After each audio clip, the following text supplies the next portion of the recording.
allowed the two children to have the budget. It's okay. Off your mind. It's okay. She off your mind. like me. Chai! Now wow, people wey suppose talk truth to power don't off mic. And if we talk, now 500,000 they go summer us, call them hate speech. But fear not, Maiyegun don't come. Him go torchlight every corner, nooks and cranny of all these bad people where they spoil our country.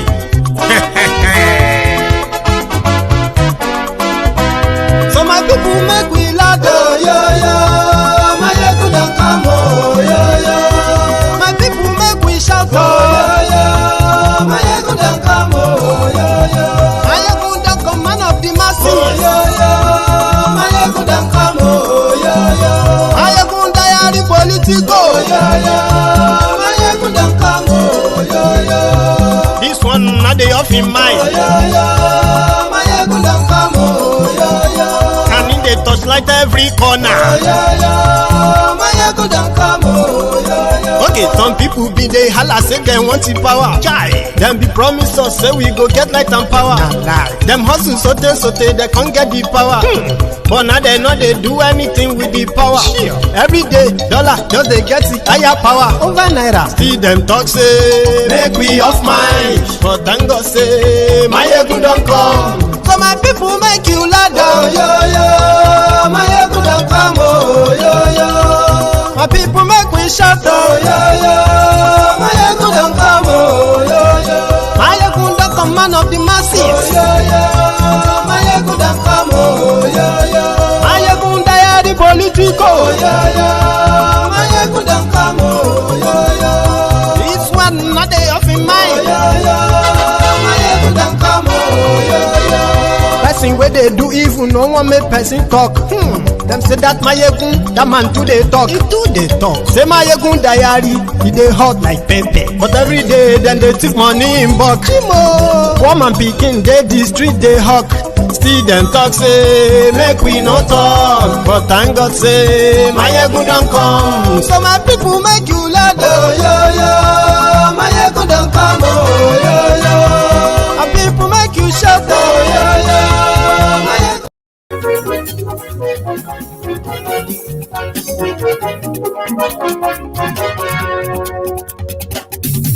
Hello there. Maiyegun làwa mọ̀ làmọ̀ tó dòdòdò. Maiyegun diary, Maiyegun number one.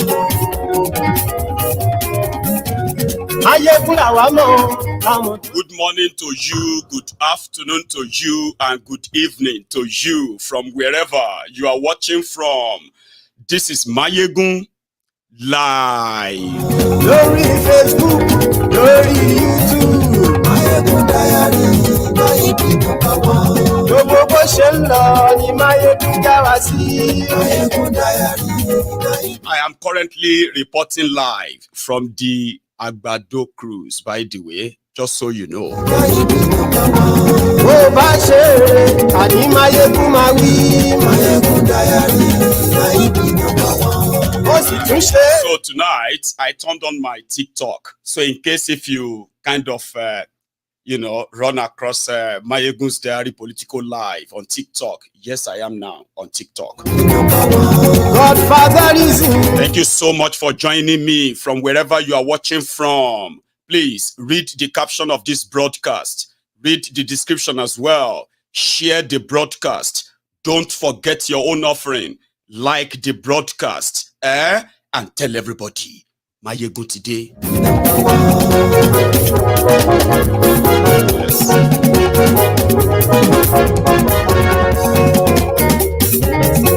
Àní ẹ̀sùn ràkì. Maiyegun ti dé. Ó ti dé. Maiyegun ti dé. Ọ̀jẹ̀lú ẹ̀sùn ràkì. Maiyegun ti dé. Àní ẹ̀sùn ràkì.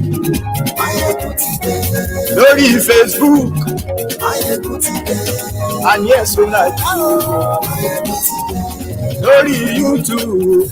Maiyegun. I did not ask for a yacht, and it is the Nigerian Navy that wanted a luxurious, that luxury. They want a luxurious yacht, which is to provide security for Tinubu.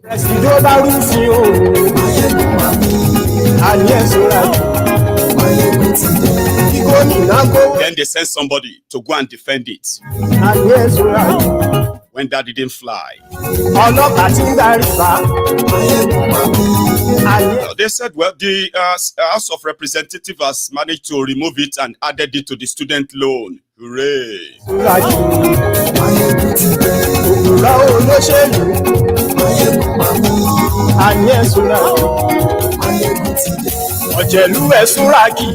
Obafemi Awolowo University students, the point of reference tonight, versus the EFCC. Share the broadcast.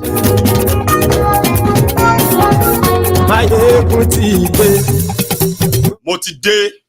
So good morning to you once again. Good afternoon to you. And good evening to you from wherever you are watching from. Same to my friends on TikTok as well. Especially the Lagos Bakus. It's been a while. So how is the Shege dealing with you? I'll come back to that anyway. Yeah. So if you have read the caption of the broadcast, you have read the description as well. Therefore, you should have also shared it as much as you can. All right. Please do that if you haven't already. Now, the rider for the broadcast is that, Tinubu has come out to deny the fact that he never requested. He said, I didn't ask for a yacht, but the Nigerian Navy deemed it fit that I should have a $5 million yacht. So, for my security, the seat of power for the president of Nigeria is Abuja. Abuja has no water to actually badge, something like a yacht from reports. So, which means it's going to be based in Lagos. And a lot of people believe it's an inclusion, a special request that will eventually be granted since they have now mentioned it. And because according to them, they said now PDP wanted to buy yacht, presidential yacht. They just never had the courage or the money to buy it until now that Nigeria is in total bankruptcy. So a bankrupted country that is telling our own people that they are going to have to face some hardship. I mean, you're going to have to face some hardship because we will have to make some tough decisions that will make it a little bit tougher now. But it's going to be for temporarily, right? And then, yeah, afterward, everyone is going to start enjoying. Same thing they told you about Bokuwari. If you remember, it is the same playbook, the same play card, the same line. Anyway, they themselves are lavishing themselves with all of the goodies that they can touch. But it wouldn't have kind of mean too much if they were making the money that they were, splashing on themselves. They were borrowing money for luxury lifestyles. So some people now said, you know something? A lot of people are not paying attention to the real thing. You see this issue of buying a yacht, $5 million or 5 billion naira yacht. They probably just left that in there for people's reaction with the intention of taking it out anyway, while the real thieving is hidden in plain sight. Abi? These are some of the ridiculous items inside the 2.17 trillion supplementary budget. 4 billion naira to renovate presidential quarters. 2.5 billion to renovate vice presidential quarters. 4 billion to renovate Presidential Lodge in Lagos. 4 billion to renovate Vice Presidential Lodge in Lagos. Yeah. Oh, 3 billion, yeah. Then 4 billion for the construction of office complex. 10 billion to construct appeal court complex. 1.5 billion to buy cars for the office of the First Lady. 2.9 billion to buy SUVs for the presidency, right? 2.9 billion for the replacement of operational vehicles in the presidency. I mean, these are just flashes in the real deal. Yesterday, I did a comprehensive kind of analysis of the fraud hidden inside that 2.17 trillion. Abi? Right. Inside it, there is something called 400 billion naira cash transfer. Nothing is attached to it, just cash transfer. Transfer that money to this account. That's it. That is $400 million. It is part of that money they want to borrow. They want to borrow the 2.1 trillion. Okay. And from within that money alone, 1.6 trillion naira is basically for frivolities. You know what I mean? Recurrent. Things that are never, ever going to be accounted for. Meanwhile, when the noise about buying a yacht, presidential yacht, for their cocaine trafficking or other drug trafficking and every other escapades that, you know, they would love to indeed share, right? They sent this guy to the media to go and defend it, go and explain it to them that, you know what, the presidential yacht is for the protection and security of Tinubu.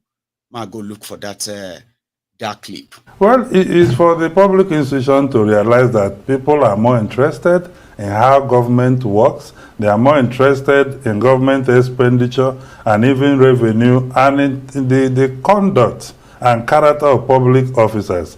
Therefore, you need justification for everything you are doing. And then you need massive support for the only institution empowered to carry out budget scrutiny, which is the National Assembly. So anytime the National Assembly is discredited, incapacitated, then our democracy suffers for it. If you want your democracy to work better, support your legislature to produce the kind of result. Like, I understand this supplementary budget that is up now, how much of scrutiny is going to go into it?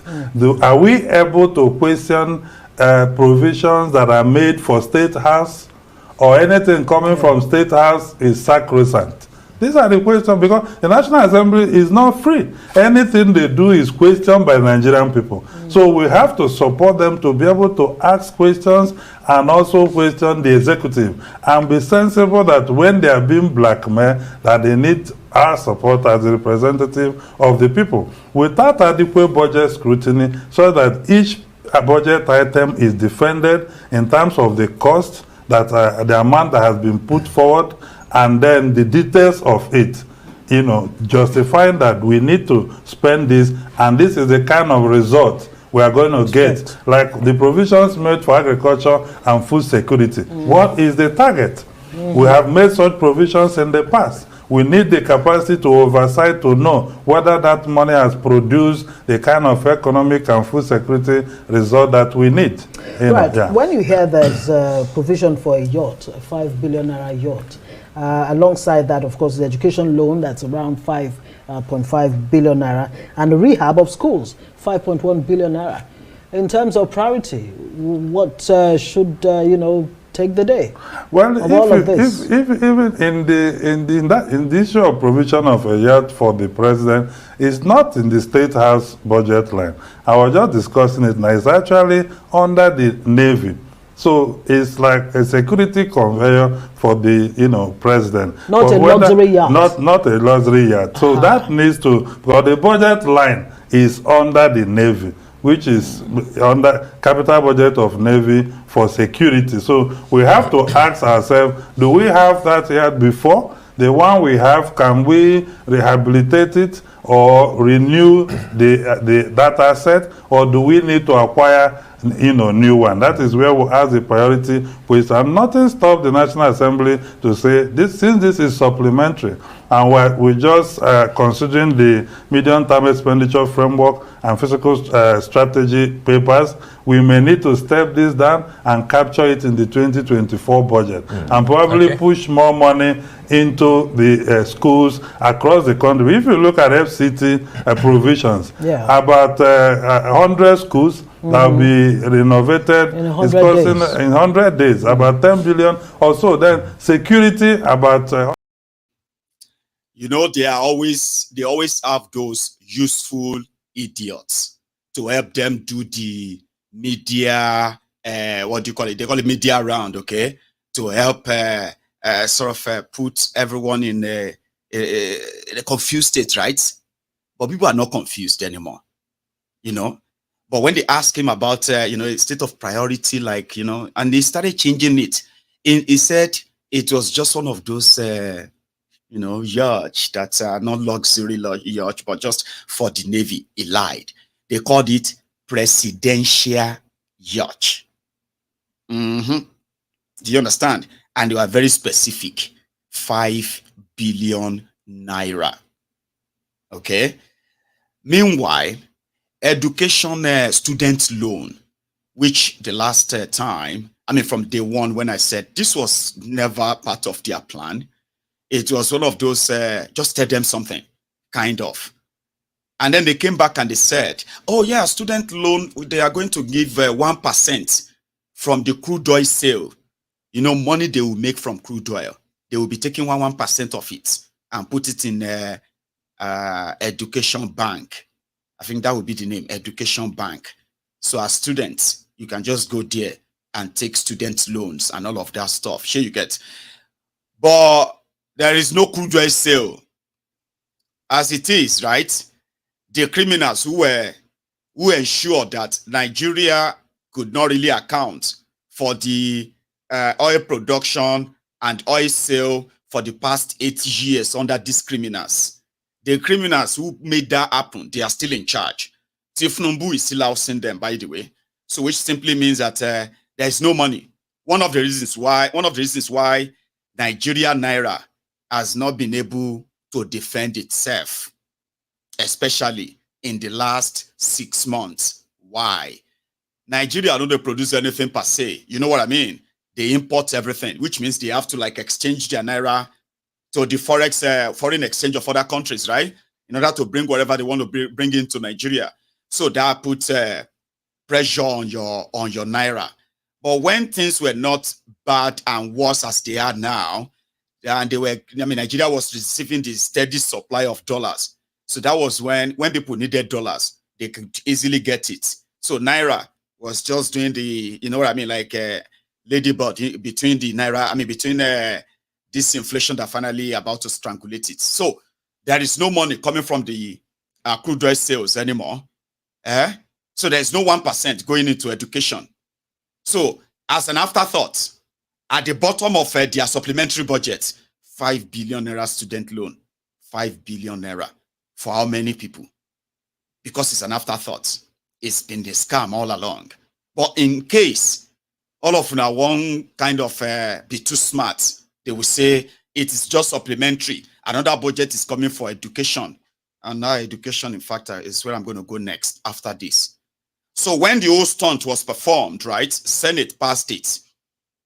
Senate passed the supplementary budget. Presidential yacht, 5 billion naira.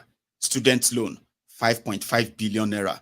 And then, what do you call it, for presidential villa, vehicles, and the rest, that one is about 49 billion naira. For somebody that is not with the Nigeria Air Force, Office of the National Security Advisor, NSA, Ribadu, from that supplementary budget, he himself and his own office, they are collecting 49 billion. 12 billion of that money is said to be for the maintenance of presidential fleet.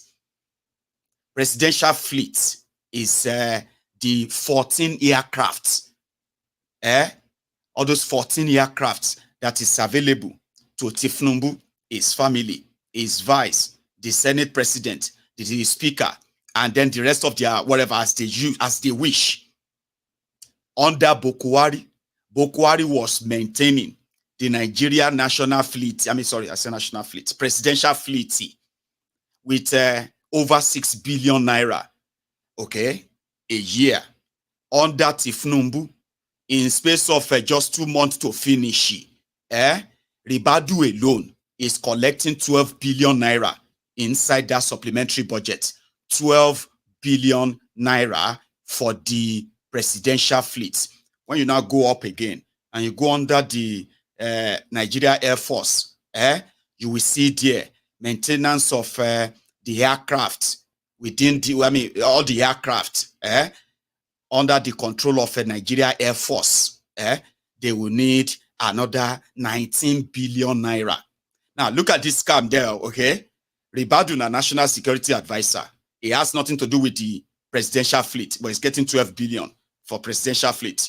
The Nigerian Air Force, they are taking about 19 billion for the maintenance of all the aircraft within their control, which include all of those military aircraft you see. Nigeria Air Force fly them, okay? The president of Nigeria, Nigeria Air Force flies them. Their own their own staff flies the president. You get that? Flies all these VIPs and all of them. You know what I mean? So, which means they have been covered under that same budget. But when you go down, so when you look at some of these ridiculous figures here and there, and they come back and say, okay. Now they shout too much. Okay, no presidential yacht in the supplementary budget. See. Oh yeah, add the 5 billion to 5.5 billion for student loan. Boom. APC, Egbekegbe, àwọn Lagos Abobaku, Oshogbo Alimajiri, àwọn ombud slaves, sophisticated morons. Quickly, they jumped at it. That is Ashiwaju, a very, very listening man. No wonder he told you, I understand your pain. You are still in those pain, no? Abi? But billions and trillions of borrowed money is making them more comfortable. It won't be the first to, and it won't be the last. So now Mugun like you, they are always praying, never to wake up. I mean, as long as you remain that, what else?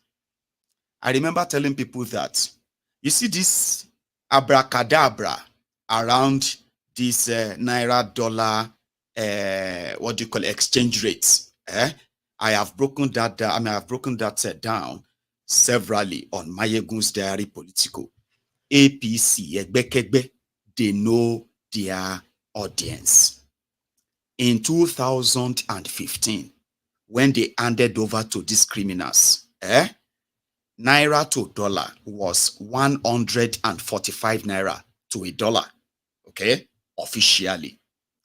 If you go to the parallel market, which is the black market, you will buy a dollar for 190 naira. 240 naira was, it was a 240 naira to a pound sterling that year. Now, you know what happened? When they started the corruption, round tripping, and all the fraud that are now catching up with Nigeria, that has completely destroyed Nigeria economy, then there is no chance of recovery, even with what these ones are about to do to you. When they started, naira jumped from 145 naira to over 300 naira officially. Meanwhile, the parallel market jumped from 199 naira to over 600 naira. Then when they finally managed to cough up or borrow dollars here and there, right? And they decided to kind of make that available, fund that, okay? No production, no nothing, no, okay? Then naira for a while, then dropped from 600 naira parallel market to about 450 naira. Meanwhile, at the official rate, it also dropped from about 450 naira down to somewhere around, from about 300 naira down to somewhere around there, 280 naira. Or more, you need to see celebration. It is the same playbook for those who know these criminals very well. This was 2017, 2018. They started screaming, I know the change I voted for. We know that they were suffering. The poverty level was skyrocketing at the time. But it was something to at least celebrate. Finally, dollar has crashed from 600 naira to 400 naira. Sai Baba, all those Sai barbarians. They started saying Nigeria is recovering. Nigeria is going to be great. And all of it. And they were all falling into that poverty. Businesses were dying. Jobs were being lost. People were falling every day into poverty. So they were living that lie. But it didn't last long. By the time Bokwari was handing over to Tinubu, a dollar was 710 naira. And guess what? As you can see around today, they are waiting for the time they are going to celebrate and tell you, because they are planning now that they are expecting some dollars from these different places they have been trying to beg from all this while. Because last night they received a tranche of $1 billion. I don't know the source of where they got that from yet, but immediately they got the $1 billion. They quickly disbursed that to so many banks. Well, some banks in Nigeria. And that quickly had an effect on that dollar. And here it is. They are planning to try to get to official rates of naira to dollar. They want to get to 665 naira to a dollar by December. 665 naira. Because according to them, when Bokwari was leaving, he left it at the fake officially. They said it was 450 naira. But normally, when you approach those banks, they will give it to you for 630 naira. So, but parallel market, you get it for 710 naira. Now, these criminals who got naira to dollar at the rate of 145 naira to a dollar 8 years ago, they are now plotting a celebratory mood to say Shebi naira was about 1,400 naira, 1,300 naira. Now it's coming down with the money they've managed to get to. Sure, you get, like Bokwari also did. So they will now say, naira has finally come down to 900 naira. It came under 1,000. And by December, they will be celebrating the fact that Nigeria naira is under 1,000. I hope they will have enough dollars to actually back that up, as you can tell, right? But that is the criminals you are dealing with. And I was saying something about education earlier. Okay? So here is what the House of Reps member in their scripts. Here you get. We have removed the Yacht. We have added the money to education. 10.5 billion naira for student loan. I don't know how many are the students, okay? But all of the students in Nigeria, university or so students, okay? All of them would have access to 10.5 billion naira for student loan. The Office of NSA, National Security Advisor, that will be monitoring Tinubu's planes, will collect 12 billion naira for that. Do you understand? DSS, Dokwemu Stupid Service, for the machine to hack you, to be able to hack your WhatsApp, hack your calls, listen here and there to your text messages and all that, your emails and all that. They themselves are also getting about 43 billion naira from that money. 10.5 billion naira. Listen to these guys. They are doing you a favor. We have increased their budget from 456 to 546 billion 209,099,671. So then police formation and command, we give them 50 billion, while the FCT, they have about 100 billion naira. You know, FCT is very important because we want to make sure FCT can compete with any city in the world. That's why we have decided to give them 100 billion naira. While Office of the National Security, we know how important that office is. Initially, the initial budget was 27 billion, but currently we have increased their budget to 50 billion naira. While the State House, the initial budget was 28, and we still maintain that figure as 28 billion naira as well. Ministry of Agri, we know how important that ministry is. You're talking about the food security, and of course, it's very critical and important to our people across the nation. We have maintained the initial figure of 200 billion naira as well. While Ministry of Housing, you know, we have a serious housing deficit in this country, and the Mr. President agenda, he wants to build as much as he can. So we have approved 100 billion naira for Ministry of Housing, and that's what he actually did. Service whiteboard initially was 615 billion, but currently we reduced it from 615 to 515 billion naira as well. And for INEC, you know, initially their request was 18 billion naira.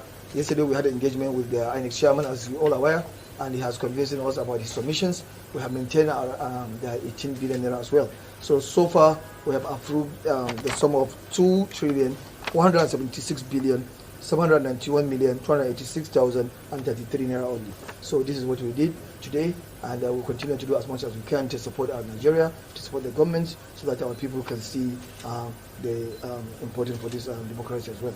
As far as we are concerned, we don't have that percentage anymore.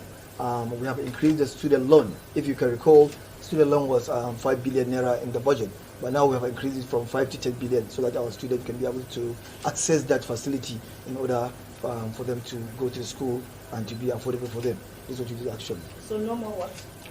Yeah, actually, we don't have that yet anymore. Okay, so what are we expecting at the end of this in terms of implementation? Yes, as you know, we in the General Assembly, we are very determined to make sure all the money appropriated, we are make sure that our members, especially those standing committees, will oversight those projects to make sure all the money that has been paid has been utilized judiciously, so that Nigerians can see it and can see the impact. From now to 3 months, we are going to call them and ask them what they have done with that money we have been provided to them. Prove that 35. That is their oversight. They will call them and check on what they have done with the money. So if you are students in Nigeria, at least 10 billion is there for now to share. I just don't know how, but they are going to open a bank by January. So, and they are going to put more money. That is the plan. You know, man. Education will get 10 billion. But the luxury and comfort of criminals who have nothing contributed at all, right?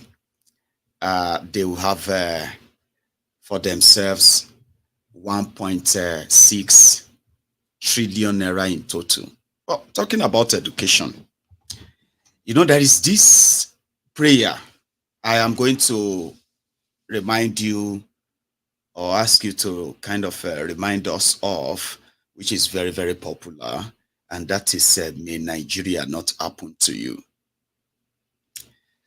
When Nigeria happens to you, sometimes the effect is not immediate. The effect is lifetime. And it is unfortunate that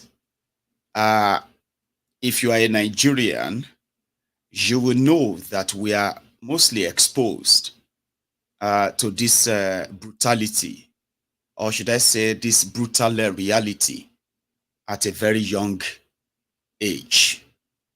And the trauma alone, most of the time, don't leave any of us for the rest of our lives. But if it is just the trauma, many of us have grown to learn how to manage our traumas. and still lead standard, meaningful lives. But when Nigeria happens to people, sometimes, again, like I said, it takes lifetime. But for young people who have been subjected to different kind of profiling, right? Especially from the older generation, we have been called names: impatient, disrespectful, wrongly or badly brought up.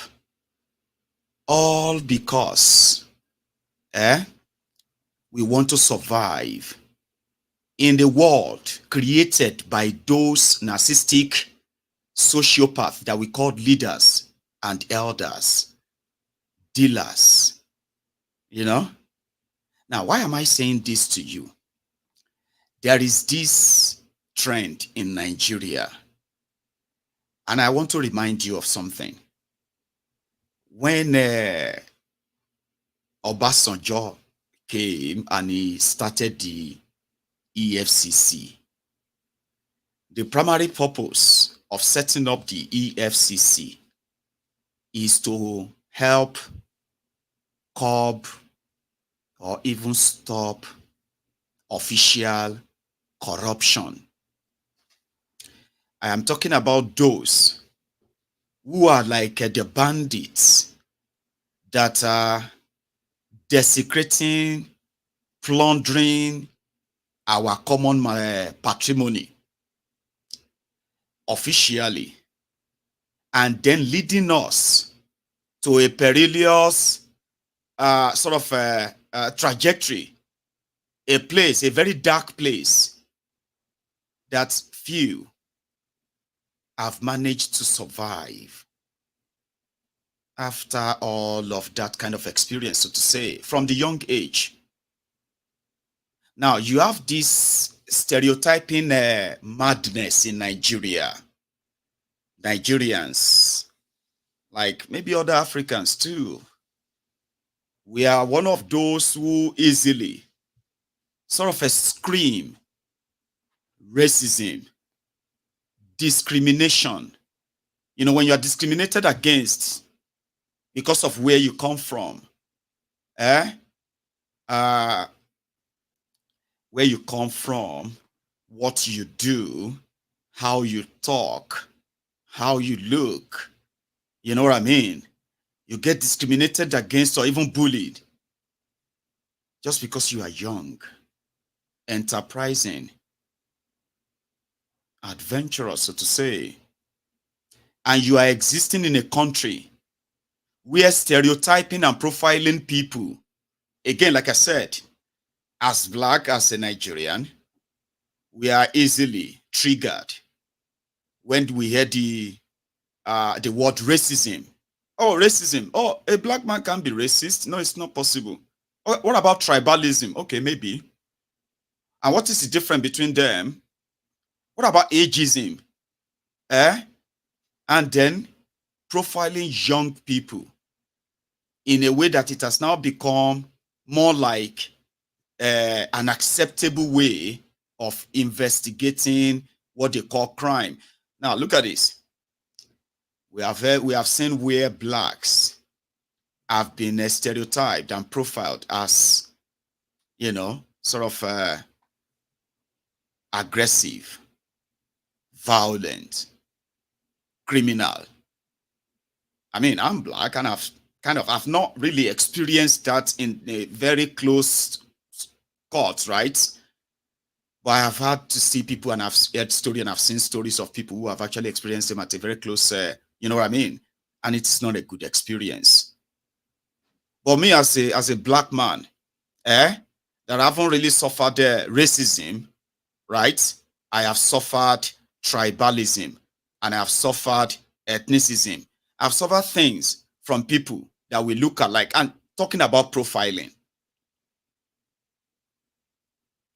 But being a young man in Nigeria and being profiled as a criminal, is not new. But something happened. You see, in Nigeria, if you are seen to be walking about with a laptop, an expensive phone, driving a car, and you are young, in a country that they expected everybody to what? To be poor, based on the standard put in place by the ruiners of the country, in a country where you have to be held responsible for the inefficiency of those saddled with the responsibility of differentiating criminals from ordinary citizens. Now, the system that has failed with huge amount of taxpayers' money going to them. Now, that failed system that couldn't separate the act of crime from, what is legit, decided to go the route of profiling. And from time immemorial, the young people, especially in southern Nigeria, they have been the victims of this ageism or age-related terror. And I call it terror because if you have experienced it, you may never wish it on your worst enemy. Let us come and break it down as well. If you dress nice, there was a notorious criminal gang called SAS. Now, if you dress nice and you look good and you know what I mean, you are automatically suspected to be a criminal, an internet fraud star. Now, even if you are a student, even if you have an identification card, even if you can have people speak for you, their intention is not actually to prosecute you for that crime. No. Their intention is to find something, incriminate you, threaten you, extort you, and, if possible, kill you. So when Obasanjo said he wanted to stop official graft, he created EFCC because Nigeria police is so corrupt that Obasanjo said he didn't trust them to fight official corruption in Nigeria. You know, Nigeria police is meant to be like the British or UK police, where inside that police, you have different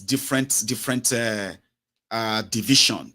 You have the legal division, you have the homicide division, you have the financial crime investigation unit, you have missing people's unit, you have a counter-terrorism unit. In police, you have crowd control unit, you have animal control unit, you have all those units there within the police.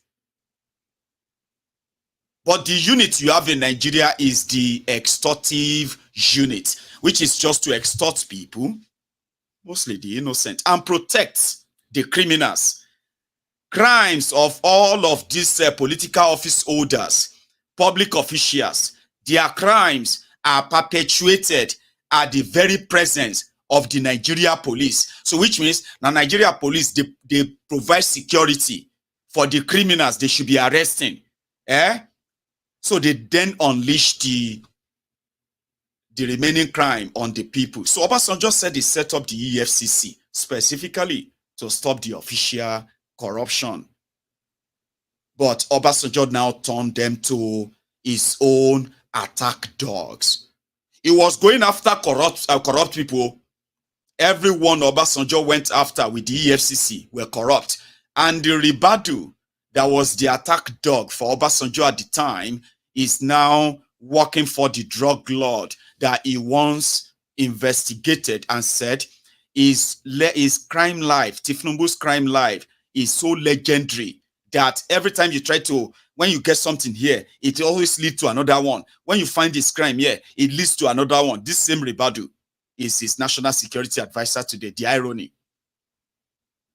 So the EFCC was to go after official corrupt people. Indeed, official corruption. I'm saying corruption in the private sectors. You know, where people are, doing all these financial criminal dealings and all that could bring about economic ruin to Nigeria. They were to go after them. But that is not what they are doing. So the trend in the last 4 or 5 years is that the EFCC will go straight into an hotel, arrest everyone in the hotel, parade them as internet fraudsters. Okay, so go into people's estates, arrest everybody they see there. Okay, then until when the relatives of the arrested and displayed people will start showing up and say, no, Uche is not a fraudster. Uche is a cryptocurrency trader. This Uche is a website designer. Emeka is not a fraudster. You know, that's all those things, right? Then they will begin to extort their families and say, listen, even if he is not, go and bring 100,000 naira. Go and bring 500,000 naira. Or else we are going to display your family member and say he's a criminal. So if you don't want your family members, if you don't want yourself to be displayed online, your names everywhere, you would have to settle them and go. And that is why EFCC has not been able to actually convict the real criminals, except for the soft target, who were supposed initially should have been the work of the police. But fine, the EFCC this time around are now doing the damages that so many people are now waking up to today. And I'm so happy and unhappy at the same time, okay? Because the damages that EFCC and some of these criminal organizations in Nigeria does to the Nigerians that are lifetime damages, right? Part of them, or the most worst of them, is the digital footprint that those information will leave behind, even when you have been long proven innocent. What do I mean by that? When EFCC arrests these people, like I said, they will publish all their names. EFCC will not come back and say, well, these ones, they were wrongly arrested and displayed. Here is a disclaimer. This person is not a fraudster. It was only caught during our investigation, blah, blah, blah, blah, blah, and clear them. No, they don't do that. You'll be happy that you have been freed, okay? And then you are not doing time for a crime you didn't commit until there is a time for you to actually face the reality that there is nothing for you in Nigeria and you want to take your talent elsewhere. And you will need to have some interview. You will need to work with other people from outside Nigeria. And they begin to say, well, sorry, we found these so details that you are a fraudster and you were arrested at so time. We are sorry, we won't be able to continue. People's lives, livelihood, people's lives have been destroyed. Majority of them can't even come out to cry to you anymore. Who are you going to cry to? The same Nigerians, who are actually hoping that everybody will end up as poor as they are, as miserable as they are, because they are wondering, they can't feed, but you are in that Nigeria. You said you are building something. You are into tech. Which tech?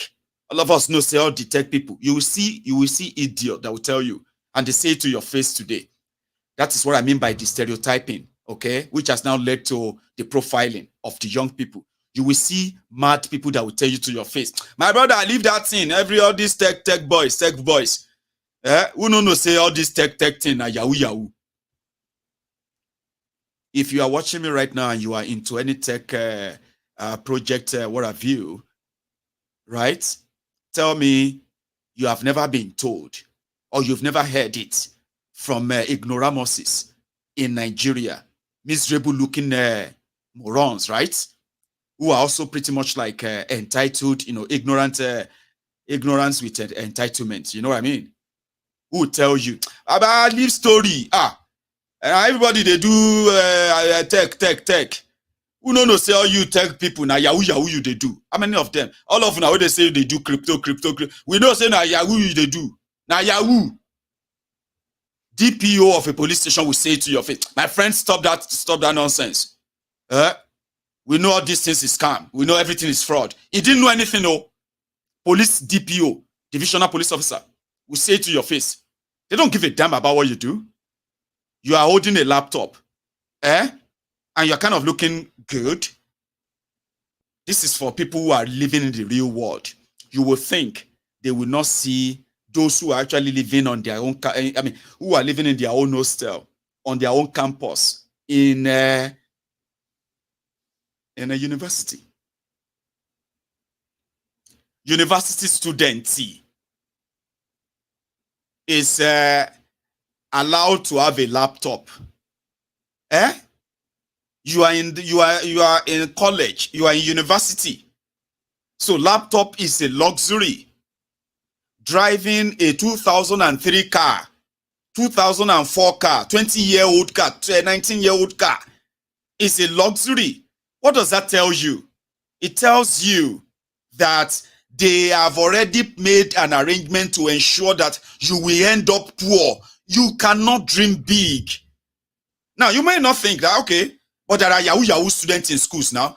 Now, this is where I'm coming. You will think the EFCC is going to be different from the police. Let's leave the fact that they are not going after the rogues that printed their 27 trillion and borrowed over 80 billion US dollars. Let's say they are not going after them for now. Let's just say they are professionals that are not breaking into your homes, that are not breaking your window to come into your house. Except they have a very good intel, information that says, indeed, you are our man. The real technology to discover, government agent to discover where people are sending mischievous emails, text messages, and all of them. You have done your diligence investigation, Abi, and then you are going for your target. As EFCC, special commission put together to investigate financial crime. So you think they are not policemen? They will just say, everybody lie down, everybody hands up. If person will not get hand, they say, I say hands up. I lost my two hands when during the Boko Haram war. Are you sure? Hands up, my friend. Baba, officer, this guy no get hand now. You know, he no get hand. Which thing one lift up? They will say, are you going to teach me my job? You want to teach me my job? Nigeria police, so we no get sense. So, but you think the EFCC is kind of should be different, right? Going into a school, an institution where students are allowed to at least have laptops to save their own assignment. Do their assignment. This is 2023.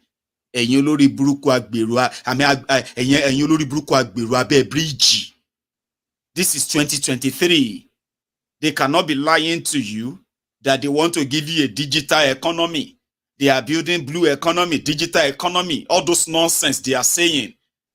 But if you carry a laptop as a young person, you are an automatic Yahoo until you prove yourself not to be, which can indeed. But you know what they did? They went to the Obafemi Awolowo University, Ile-Ife. All right? And they started arresting all of the students there. All of them. 69 students. I mean, you know what they call it? Raid. They said it's a sting operation. Sting operation. And a sting operation means you have a very good intel. You have the people inside. You have the number of people you are looking for. Your informants are going to tell you all of the people you are looking for, they are now around. They are now in their hostel. Abi, is that not what is called sting operation? No. Because the EFCC, the person, this one, during his time, Maguluta Kruku with K. Maguluta Kruku with K under Bokwari. is a loyalist of Tinubu. Before they kind of boxing and put him inside the asshole rock cell, Maguluta Crook was, at least that one out of the audacity that it was recovering loot. He was trying to arrest some past PDP, what do you call it, PDP, political appointees and the rest, right? Then when they asked him for the money he collected from all of them, he has already stolen the money, relooted, no kobo, no shishi. That is Magu Lutakruku. So the EFCC will sell your properties if you don't want them to put your name and face out there. If you don't want them, may they give you a billboard to carry. 20 million, 30 million, 50 million, 100 million, 1 billion, 2 billion, 10 billion. Now so that they bill people, they collect the money. Take your properties here and there, no joke. Like I said, those are lifetime trauma too. And a lot of people can manage such trauma. Not, well, some people can, maybe not everyone can come back. A lot of people came back from the EFCC, they did nothing. After losing everything to them, because they didn't want their names to be published, they didn't want to be destroyed because of the threat of these criminals. And they do, you know what I mean? They lost everything. Some died in that EFCC. So what did they do? They went straight into the hostels and they asked everybody to march out. All of you out!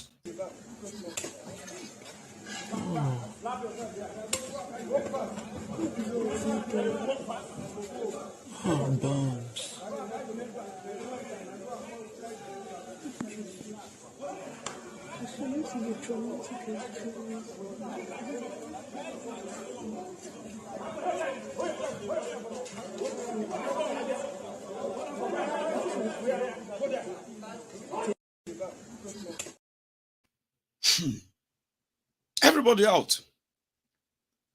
And then immediately after that, they took their pictures, published all of their names as internet fraudsters that were caught inside OAU. And they were caught with laptops and phones and expensive cars. They said exotic cars. Now, take a look at this. University student, 400 level, 200 level, 300 level, right? That it is a crime to hold a laptop. And to be driving 20-year-old car. All of these are vibes because they expect everyone to actually be wretched. And if you are a student, they must still be feeding you at home. Where did you see money to buy a car? Now, they didn't have to investigate where you see money or not. You are already guilty until you prove that you are not a Yahoo boy. And the only way to prove that you are not a Yahoo boy is to bail yourself out. Yes. Then they said out of the 69 students that they kidnapped from their hostels, confiscated their phones and laptops, they said 57 of them or 58 of them have now been released because they are innocent. 11 are still being detained because they have a case to answer. The 11 will now be charged to court. But this is after.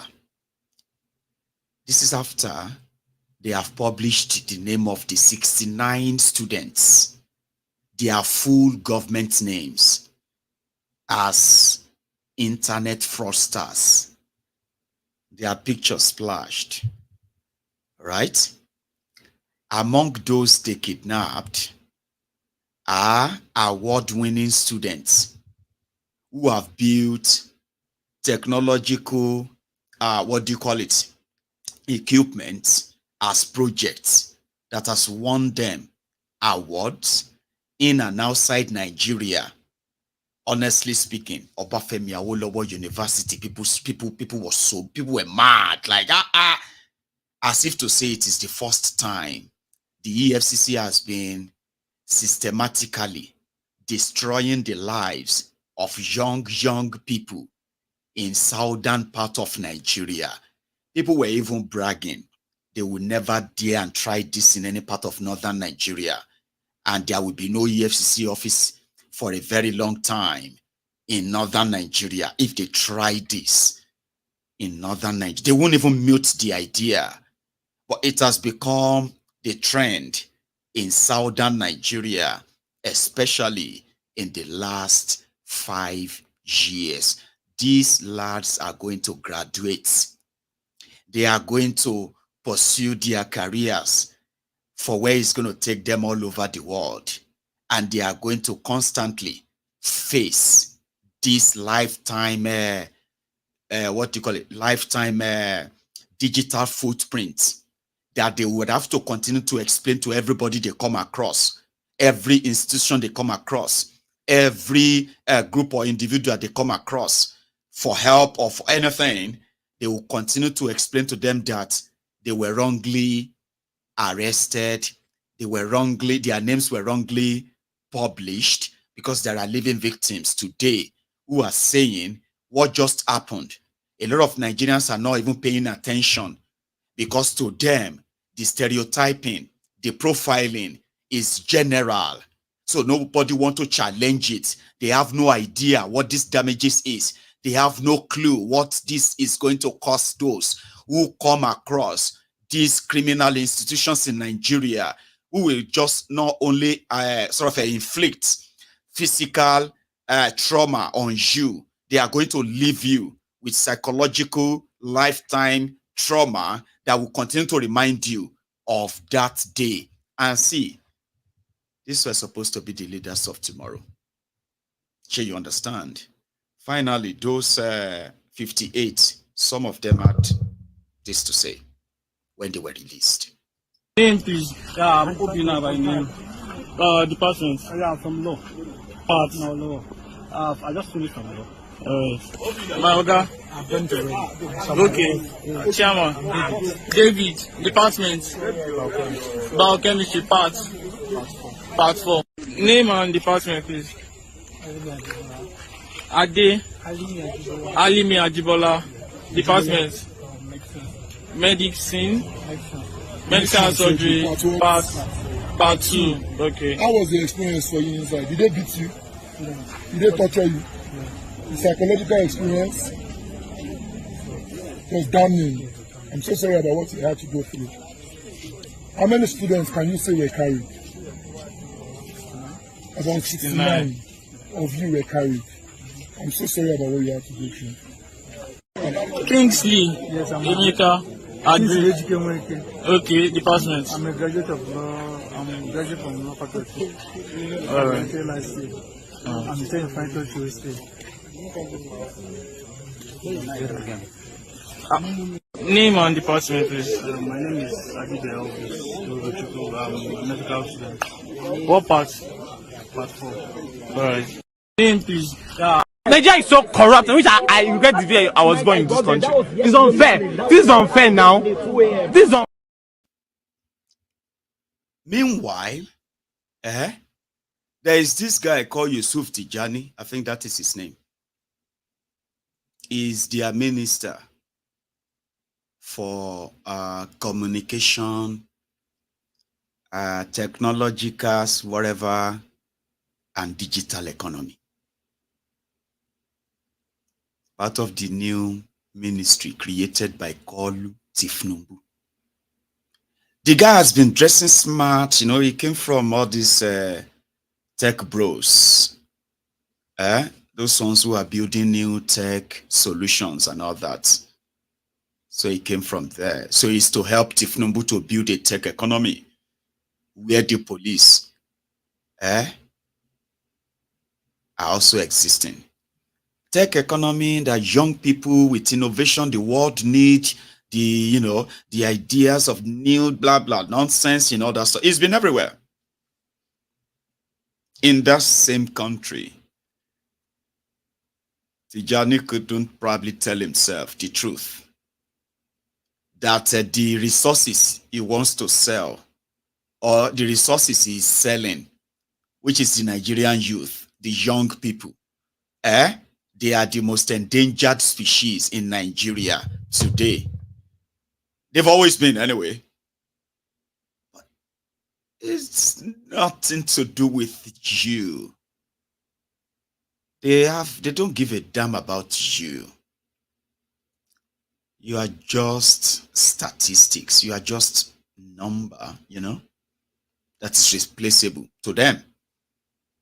But he's been fooling around. And some of these guys have been calling him Mr. Minister of Technology, or Mr. Minister of Digital Economy. Digital economy where you have to go digital. Well, if they see you with laptop, you are a Yahoo boy. Is that a digital economy? Then outside the EFCC before they release those guys. A very unfortunate. No. And it's a violation of their human rights and also the violation of code of conduct of EFCC. Because you have assured us that this set of students that you took this morning were innocent. Why did you go ahead to publish their name? The PPR has confirmed again that they are innocent, and you went ahead to publish their name to extort them. We even heard that they demanded 100,000 naira each before they got it. For them to sign an undertaking before they get them released. I'll say it again that we are not living in Ibadan today without our students. Thank you very much. And they eventually got their students. Ibadan EFCC, or your state, carried out a raid at night in Osun.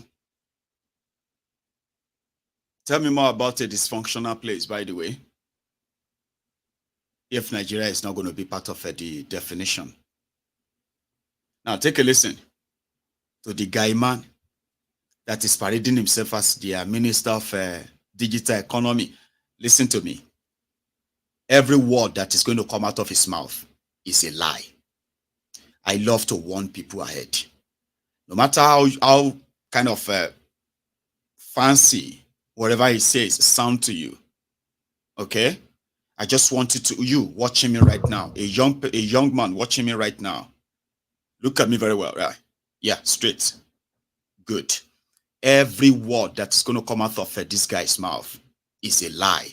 But pay attention to what he's saying, and to the reality. You are a young person living in Nigeria. What he's saying, and to your reality. I'm coming back.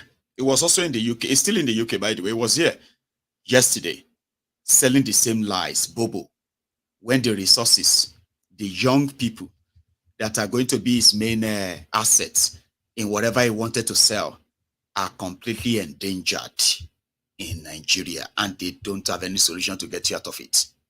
Tijani?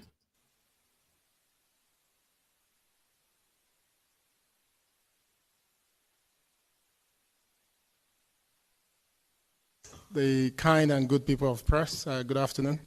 I think the update from our side at the Ministry of Communications, Innovation and Digital Economy, as it relates to our discussion at FED today, was largely based on the government's agenda to create decent and quality jobs for young people across the country. And as part of that agenda, if you've been following, you notice we've started on a new project that we call the 3 Million Technical Talent. And this is a program where we aim over the next 4 years to train 3 million technical talents, but also find sustainable ways to put them into jobs. This program was announced 2 weeks ago, and we're happy to announce that while we were targeting just 30,000 for the first batch, we've actually received an application of over 550,000 applications from across the country. I think the the spread of the application is also why we're extremely excited about this program. So we've been in deep conversations with state governors and different partner organizations. An announcement was made last week where IHS, one of the local infrastructure company, committed 1 billion naira towards the program. We've been to states like Cross River State. We've been engaging states like Kwara State, Ogun State, where we're looking to share some of their infrastructure in the process of being able to deliver this training program to this applicant. I think one thing that is important to note with why we're doing this is not just another training. We all know that technology under this government is becoming a major part of how we do things, how we reposition public services. But you can't really leverage technology if you don't have the talent to drive it. So for technology to truly work for Nigeria, we need a very deep workforce that can power our ambition. But the beauty also is that the world generally is adopting technology, and there's shortage of people and talent globally for this. Most of the European countries have challenges with aging population, which means they're looking to countries like Nigeria, where our population is over 60% young people under the age of 25. So we're looking at this program as not only providing opportunity for us to build our workforce locally, but to also become a net exporter of talent. We would like our young people who are technologically savvy to be able to work remotely for companies all over the world. And this is why we believe that this program is going to become a key game changer in the coming years. Thank you. Your question speaks to the reality of the world that we live in today, which is the fact that we're all connected. Our world is connected. It's a lot easier for people to acquire skill sets, but also find job opportunities digitally, which is a challenge for governments all over the world, not unique to Nigeria. How do you keep track of these individuals? But I think that question speaks to the progress that we've made. If I tie the answer to the question to the progress that we've made with the national identity number, which about now we've registered 90% adult. And in the application for this program that I was talking about, you had to, it was a condition that you must use your NIN number or your BVN number to actually be able to sign up for the program. So as government is investing in this program, we know these unique individuals that will benefit from the investment from government, which means we can follow their journey, right? As they need support, we can follow their journey. If there are opportunities for them to even acquire loans that they can use to support themselves while they're in the program, the government will continue to explore those opportunities. But the implication of that is that we can also then onboard them formally into the tax system, which is currently difficult to do when people work abroad and they work online. And that speaks to the second part of your question, which is what's the benefit to society. So we're not throwing this money in a basket. We're throwing the money to ensure that our people are skilled, properly skilled, and that they're onboarded to be part of the digital global economy. And as they do that, they earn decent salaries, mostly in foreign exchange, in foreign currency. A lot of them will get the opportunity to bring that money back to the country. In the process of doing that, they will support themselves, their immediate family, but also contribute to the economy as well. So in terms of... Nuisance Lele. Abba Wireni, Tijani, or whatever. You know why I told you that everything coming out of his mouth, do not believe it. If you believe anything he says, I don't know how dumb person feel be, sha. If you say you have to repeat, don't believe, don't listen, don't whatever. What he is doing is what they are doing under Oshodi. If you want to go and do digital marketing, that they are selling things here and there, sure you get how to develop app, what kind of, should I go and do management course? Or should I go and do social course? They are looking for Kiara in the UK. Oh, they are looking for this so and so in America. Oh, Canada is looking for so and so. Maybe I should go and do so course and apply for this. Now, what the Minister of Nigeria is talking about, they will train you. Sure, you understand? They will train you how to do, go and do digital marketing, or go and do the same thing. That's the nonsense he's talking about. Well, anyway, that is not my own business for now. I am talking about a country whereby to actually do what he's saying, that by the time, because you can work remotely these days now, okay? Once you get a particular knowledge about something, right? You apply for the job. Even when you are in Nigeria. You should believe this I'm saying to you now. Nigerians who are in Nigeria, mostly young people, they are not just earning their pay in naira. They are also being paid in dollars, in euros, in pounds, in so many other currencies. Nigerians who are in Nigeria working remotely on different projects for different companies all over the world. Some of them they've never left Nigeria in the last 1 or 2 years, so, and they've been getting jobs. Their number one problem, no electricity. Second problem, there is no good internet. And then be like I don't go they mix them. Okay, but first, before I get to that of those who want to call them Yahoo, you need a very good internet.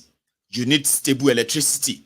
Despite the missing two, young Nigerians still in Nigeria, they are spending so much, okay, to meet up the requirement of different businesses all over the world, right? And in that same, in that same poor infrastructure country, they are still a target. So for those who don't want to go through Tijani to learn any marketing or how to get a job anywhere, you know what I mean, without leaving Nigeria, those who have already acquired those knowledge and talents, even though they are still students or they are already working on their own, once they see them with laptop, even people around them will be like, my brother, don't they deceive yourself? She not secretary job she is doing, that she is driving a Tesla. Do you think all of us are stupid? She's driving Tesla, and you are saying that she's a secretary to Kiniko, and she's doing crypto. So your neighbors who have already started profiling you, they will be looking for a day that the same EFCC, who is also going to feel like, where did you get money to buy Tesla? They won't do any investigation themselves. They won't trace any illicit money to you, because if they have done their investigation, they would have seen the source of your money. And they would have known you are into fraud, or what you are doing is anyway legit. They are the government agency, or they are not gossipers, so they are not what do you call it? Beer parlor gossipers. So if anybody is a suspect, they have all of the tools and resources to investigate the person and take them the day they have all their evidence. Abi? So your neighbor that have been suspecting you, you know they come up for house, but your rent, no, they miss. Anytime they want to do anything in the area, you are always contributing. You are changing your cars, and you say you are not a Yahoo boy. What are you doing in the house? Your generator is almost 20 hours or 24 hours always on. They don't know what you are doing. They are living in that darkness. How hell do you think would you want them to believe that you are not a Yahoo boy? Now, a government agent who have all the resources to check if you are actually a fraudster, okay? And you can actually be committing, even you see, despite the fact that you are making money legitimately, right? And this dump, would rather just come for what they can take from you or take everything from you, not because they want to prosecute you for any crime. But if they really want to do their job, instead of targeting that they want to rob young people of their money, right? They could actually go after them for paying or not paying taxes on all the money they are making. Now, that would be a crime. That would be legit. That would make something, even though it is still going to be a target. We are still going to claim that you are targeting them. But if you do that, that would be legit. They say, how much did you make from your gig last month? Oh, I made about 40,000 US dollars. Wow. Really? So tell me, what were the projects you did? Where I did this, I did that, and I got paid this. You know what I mean? I made 40,000. Your friends may not ask you, how much did you pay in tax in Nigeria? Now, if you are a real government agent for financial crimes or what have you, you can begin to go after them for not paying taxes, and then they can pay that. Sanitize the place instead of targeting them and making them your easy target, because Nigeria is a crime scene, by the way. So these young people, they don't really have that chance. Listen to this same Tijani who flew to UK yesterday to come and tell the same lies. in the face of those who invited him. Minister of Communication Nigeria, Minister of Digital Economy Nigeria, but the Digital Economy Nigeria, the security agent, the EFCC, they have phobia for laptop. They have phobia for phones. They have phobia for young people looking well. And because they have no idea what they are doing on that laptop, they are all yahoo yahoo. But their minister is in the UK telling them our government project, our government plan, I'm all weary. Good morning.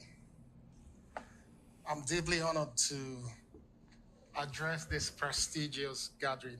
And of course, I'd like to appreciate our host for extending the invitation for Nigeria to be part of this special occasion. As we gather today, we must acknowledge that our world is experiencing significant transformation driven by the increased application of digital technologies.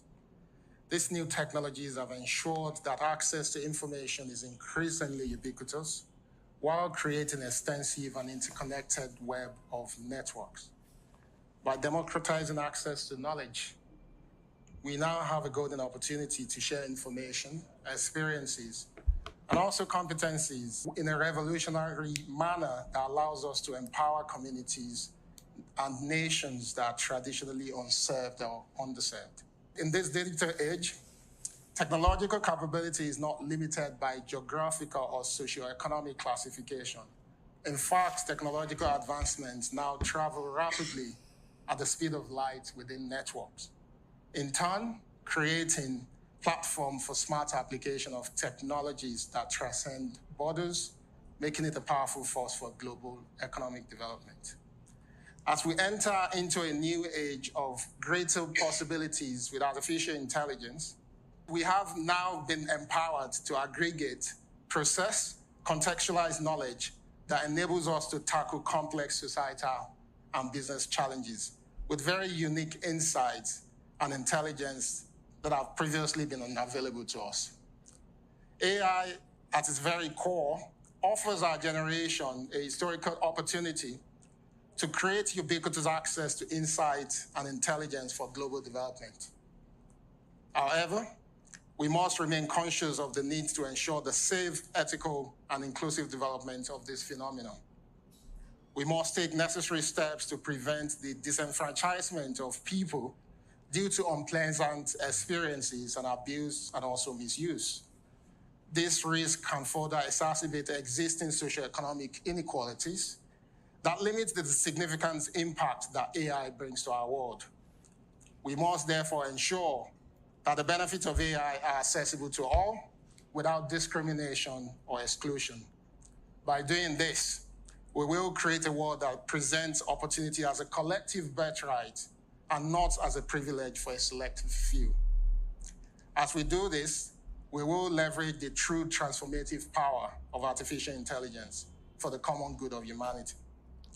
In conclusion, let me reiterate the need for us to embrace the extensive opportunities AI offers to us to create a more inclusive and prosperous world. We must, however, be mindful to do this with a clear and intentional commitment to deploy in a safe and responsible manner.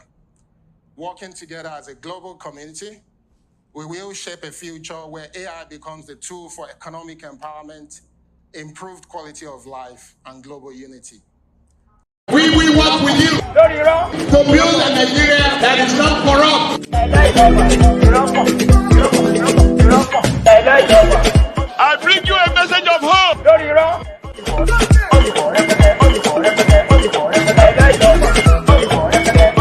We are going to spend a lot of resources on education. Just so kind of you remember, okay?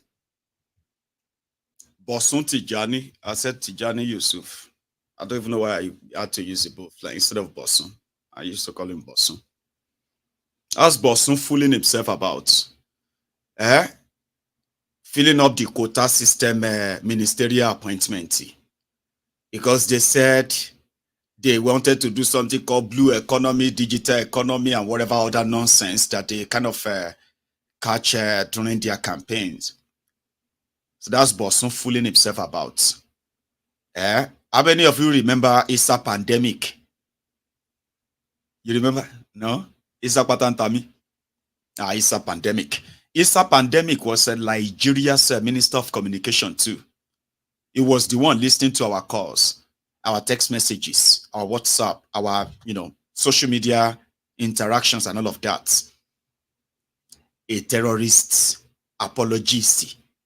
Terrorist apologist was in charge of Nigeria communication. But this time around, they added that communication to this quota system minister, Bosun, who has been yarning up pata, word salad, ridiculous people.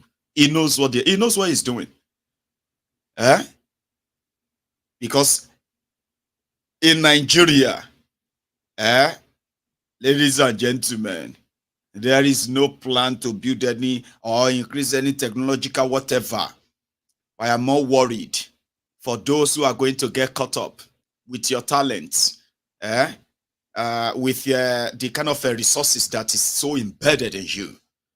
And one single visit from these rogues, EFCC, Abidia police or whatever, can mess up your life, can mess up the rest of your life. And that is why you should always pray, may Nigeria not happen to you. I don't wish it on even people I don't like. I don't. Okay? It is a strange place. Head of state, Sultan of Sokoto, descendant of Uthman Dan Fodio, has responded to our complaint of inviting a wanted Islamic fundamentalist, Nike Kain or whatever. Here is what the Sultan of Sokoto, head of state of Nigeria, had to say. But his voice is shaking. What are people rumba weary? Come like say the weary, they kind of innovating the talk. You invite everybody who want to invite. And it's not anybody can do about it. She Sultan Lele Yabi Sultan. Because I remember that my late nephew, Sultan of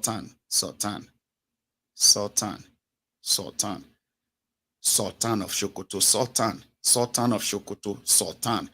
Whoa, this one, Sultan Lele, Sultan. That Sultan, that my own nephew. I remember how he used to talk when he's scared. She Sultan when lay almost Mandam Fodio, I won't weary. And I have said, haven't been given 10 minutes. I will use my 10 minutes. But the point is that we have no apology to anybody that we invited one of our own as a Muslim preacher to come and talk to us about Islam and the Quran, and we'll do it again and again. Because we believe in what we tell one another. We have to tell ourselves the home truth. That doctor just said we have to tell the truth if it's against you or your parents or your friends. So we want to thank you most sincerely. But some people talk saying that the bed sheet they enter in throats. I was like, you are so rude. Don't say that about the Sultan. Because that's their Sultan. No. His name supposed to be, no be Sadat to Abubakar, be whatever. It should be Sultan Uthman Dan Fodio of Sokoto. That's Sultan. No. Talk baby shit, sorry, yo. Apologies to my friends who are Muslims, because I don't want something that will just trigger you now, because it's not intentional. What I'm trying to say is that you have Muslims, well, is your leader in Nigeria. So, but he just told us there, they will invite anybody they want. Yeah, Mr. Sultan, invite everybody you want. Okay? And the only way you will never see people like us say much is when you have your own Arewa Republic. You get what I mean? Or you have your own Nigeristan. If you like, you can go and bring Osama bin Laden. You can go and bring anybody you want to come and teach you your Quran. But when we know the for those who have suffered the consequences of your terrorism, Mr. Sultan, because see, somebody said, in fact, I'm gonna. Somebody said, Allah Akbar, Sultan, we wanted to bring Dr. Naik to Nigeria, that terrorist that is on tour.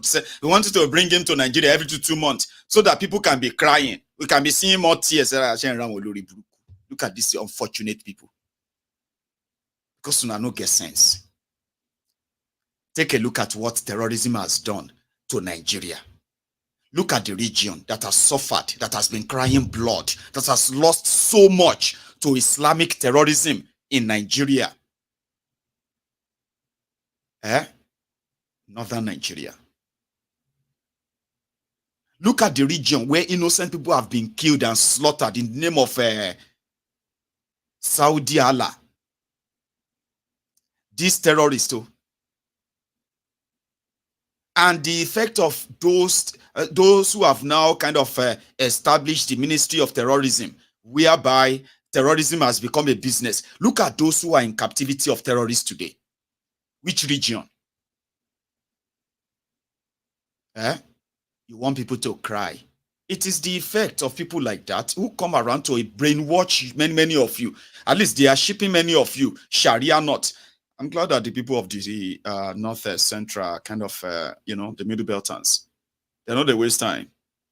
Now they are like completely different. I mean, distancing themselves from this terrorist.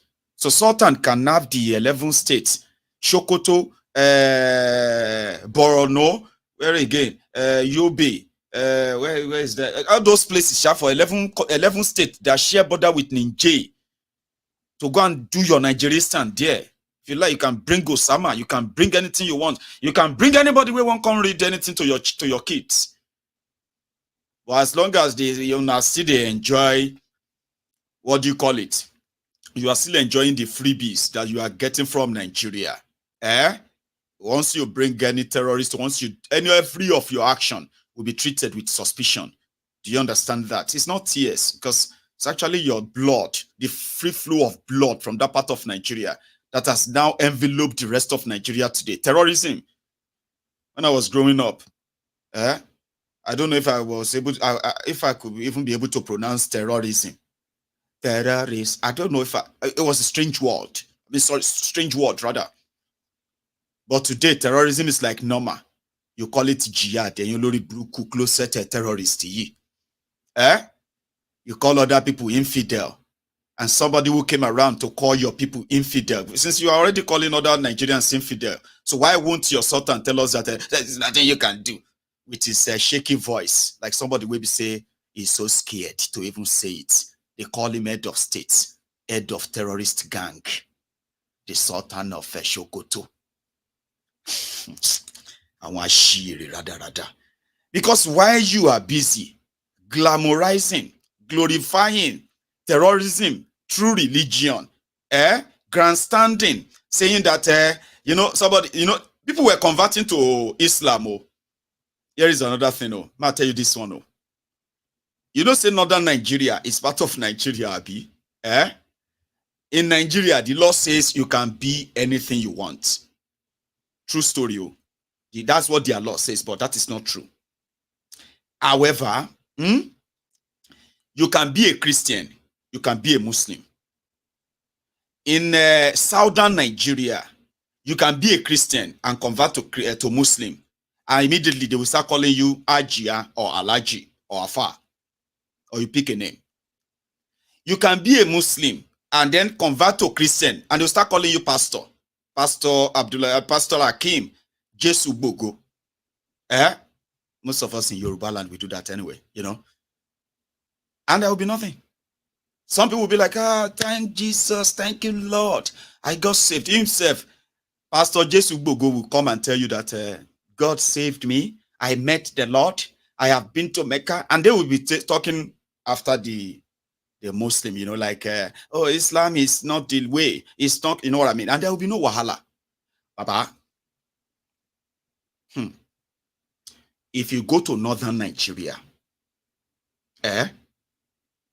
it is welcome for you to convert from Christianity to Islam. You will be celebrated like, you know what I mean? Alhamdulillah, alhamdulillah, rabbil alamin, ya rabba, no,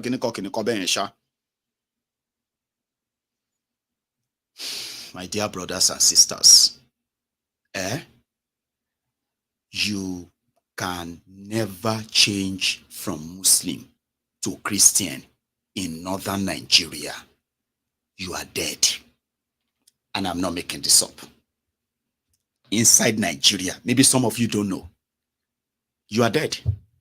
No, you are dead. You have heard about some people, some of these stories from other places, like where they are religious fanatics like that, Abi. Now, this terrorist that Sultan brought to Nigeria, they are already celebrating that people have now converted from Christianity to Islam after they met with him, and he quoted Bible and Quran to convert them. And that's one of the things they kind of, this hypocrite, that's one of the things they love about the terrorist sympathizer. In Kano, 2 people, Shena 2, I be 9. Wait, that's not 2. They converted from Islam to Christianity. Now Sharia court sentenced them to death. In Nigeria, Sharia court sentenced them to death for being alleged before. When they call themselves pastor, I'm just saying. Just about 2 weeks ago, in that same Kano, a young man raised alarm, asking people to help him, that some people are planning to kill him.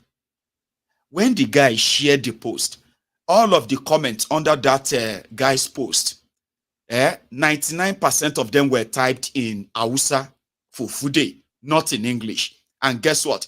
99% of those people there, like I said, they were all threatening him. You deserve to just die now. You deserve to just, like, how dare you?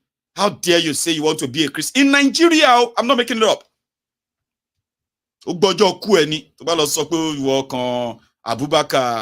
Abubakar Seidu. You can't change your name to Victorious Esikaya. Omakaya Soroni, like it is like a death sentence, and there is no Nigerian constitution that has actually, none of them has ever been challenged. Challenged. That is where the bedsheet wearing sultan of terrorist is saying that we can invite anybody that we want, and there's nothing anybody can do about it. There's nothing we will do about it, but we tell you that we don't know the ticket or the lie you are selling to your fellow jihadists and terrorists that are scattered all over the world. And some people may be calling you the head of the Muslims in Nigeria, okay? The truth of the matter is that you are the head of the jihadist Muslim in your Arewa and your, your Nigeristan. And only time we tell you, if you are not reading the room, Nigeria is not going to exist forever. And then sooner or later, we will not have to worry about whoever you bring to your place. Because as you are continually seeing your own children being recruited into Boko Haram, being given guns to kill their own people, as you are glorifying that, or you are kind of protecting that, your neighbor, Niger Republic, very small place, were poor, made poor by France. They just opened the new refineries when other on-boot slaves, sophisticated demorons, Bati Dioti, the Agbadorians, as you can see, most of them, right? As they are praying for Nigeria to be great, for Tinubu to it's so mad, right? Take a look at Niger Republic. Koma tutape no be English. If you don't understand French, don't worry yourself. Me to know I don't understand French, but I know they blind. I can see what I can see. More looking together. La signature du contrat de partage de production en 2008 a permis d'engager des travaux de recherche ayant abouti à la découverte de plusieurs gisements sur le bloc d'Agadem, ce qui a permis au Niger d'augmenter sa capacité de production de 20 000 barils par jour à partir de 2011 à 110 000 barils par jour à partir de 2023. À cet effet, plusieurs travaux ont été réalisés pour la première étape de la mise en production de la phase 2 du bloc d'Agadem. Ces travaux englobent le forage de plusieurs centaines de puits de développement et la construction de nombreuses installations de surface au niveau de 3 principaux groupes pétroliers, Koulélé, FJD et Dibela. Il s'agit de 2 centrales de traitement préliminaire du pétrole brut ou Central Processing Facilities, CPF, à Goumeri et Koulélé. 3 stations de traitement ou Field Processing Facilities à Sokor, Faringa et Dougoul. Une station de déshydratation de pétrole brut à Dibela. 7 stations de surpression à Agadi BS, Gololo BS, Fana, Koulélé et Dibela. Mais également 6 OGM ou collecteurs de pétrole brut venant des puits. Ce sont toutes ces installations de haute qualité de traitement du pétrole qui concernent la mise en production de la phase 2 du bloc d'Agadem, dont la cérémonie de lancement sera présidée par le Premier ministre de la Transition, Ali Mohamed Lamine Zen, le mercredi 1er novembre 2023 sur le gigantesque site pétrolier de Koulélé dans le bloc d'Agadem, région de Difa. La signature du... Amen. I told you, it looks good. I mean, it looks good, doesn't it? And you are watching from Nigeria, and you are still praying, while the rest of the criminals in Nigeria are buying themselves cars with borrowed money. Niger Republic asked China to build them another standard refinery if China want to have access to their resources. And that's it. It took them about 3 years to build and complete that refinery. Right? Dangote refinery. Those that call you enemy of Nigeria. Dangote refinery, we are still praying for it to come alive. 5-10 years to today. Una go still they wait for Dangote refinery. I'm not cursing you. I'm not, nobody's how they curse you. But I know say some of you just don't like the truth. You love it when they lie to you and they come back and say, but the reason why that lie we told you didn't work is because we did not tell you that it was a lie. So now we are telling you that it no be lie again. So we'll come back and see later. So yeah, you give them that. Yeah. You love being told lies. Right? There is no Dangote refinery, kaka. 5 years is here ni. Go see Dangote refinery. But you will know later, don't worry. There's no rush for that. So yeah, continue praying while others are going to continue to feast on your miserable enablement, enabling criminals, and then turning yourself to prayer warriors. Niger Republic is already selling oil to Nigeria anyway, sure you know, because Nigeria will go there and use their refineries. When by the time they come back to Nigeria, there are neighbors who they're just 4 hours drive. Oh, how many hours drive? 4 hours or 5 hours drive? Aha! From Niger to Nigeria, yet Nigeria couldn't make a single refinery work, not even build a new one from scratch. And I mean, I don't know. Well, few days ago I told you. Sometimes when I tell you information, look at the use them because you have no idea what and when you're gonna need them. A few days ago, I told you that they are having an election in Imo State this Saturday. Hang on, no. Today is Wednesday, 2nd, okay, 4th, 2nd, 3rd, 4th, Saturday in 2 days' time. That is why they beat up at the NLC chairman. What's they call Ajero or something? I don't know. This man. They beat him up in Imo State yesterday. It was bad. Now he's been kind of flown abroad to go and get treatment. When they saw Hopeless Uzodimba, would you president to your long? We tell ourselves the truth. Oh. There are some certain things we say if you radicalize person. I only know that me by you now. On top waiting, where I no go content to shame only di Alaji Shekau. What you know man now? That is the president of almost 10 million workers in Nigeria on the right. The person who say me them beat him now in there on the left is the governor of a state. And according to him, oh, sorry, it's November 11 next week. No, it's going to be from 4th to 11th anyway. So, see what we're normal now. They said because he was coming in against court order. They said there is a court order that said they should not protest, even though the workers in that state have not been paid for over 20 months now.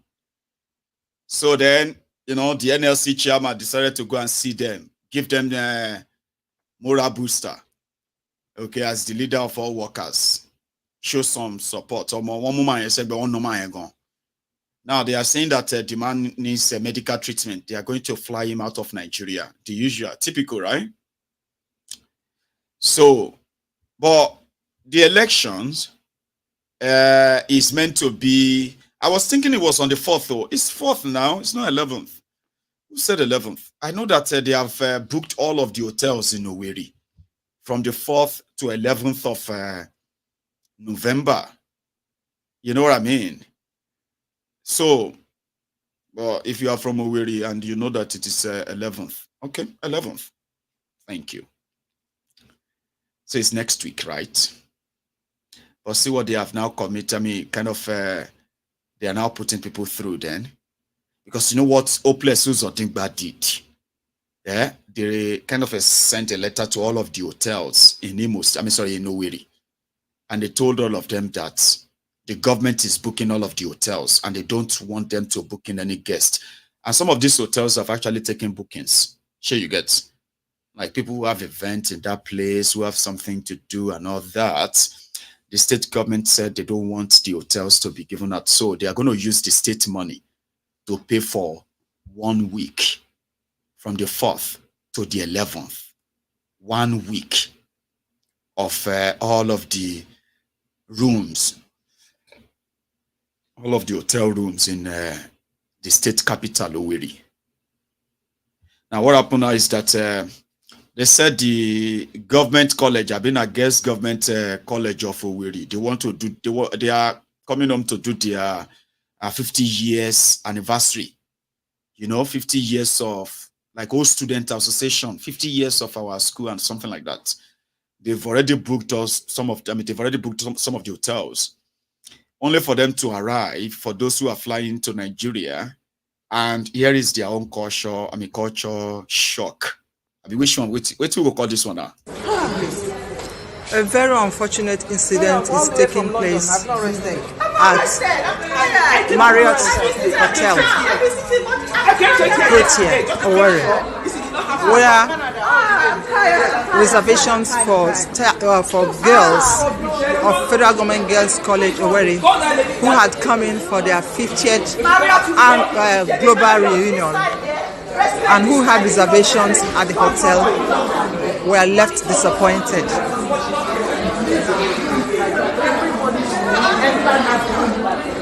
What we heard was that in spite of the reservations that had been made several months before this date, at the last minute, the hotel management gave away the reservations to politicians who came in, leaving many girls, old girls of Federal Government Girls College Owerri, stranded at the lobby. No place to sleep, no place to stay, completely disenchanted with the management of Protea Hotel, Marriott in Owerri. It is, to say the least, very disappointing that a hotel chain known globally as Marriott could play this very unhospitable hand to their clients. Sorry, ma'am.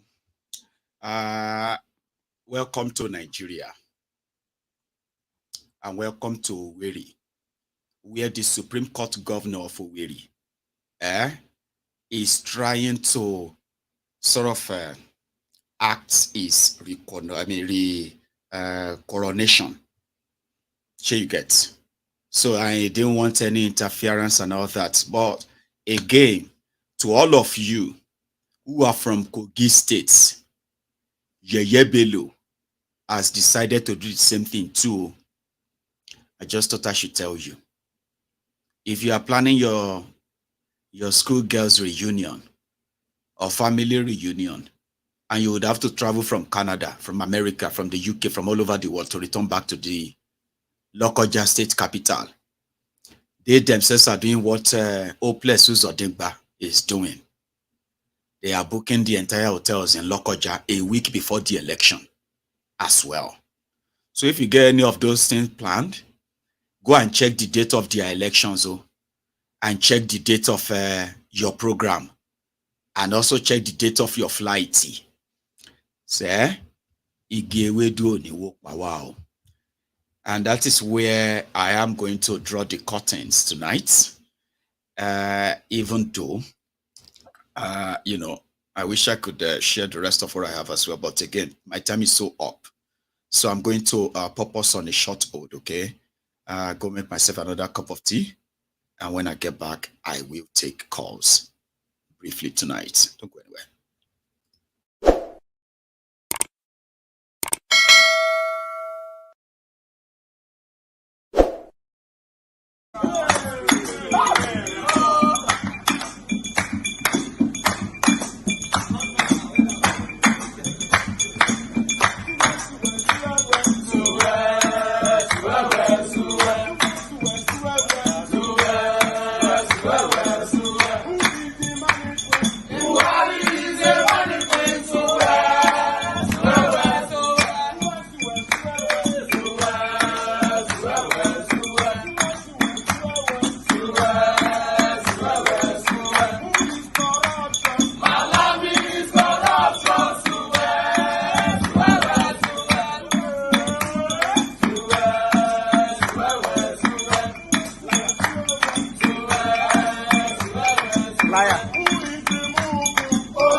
Now I have a caller who is going to be my first caller tonight. So hello there.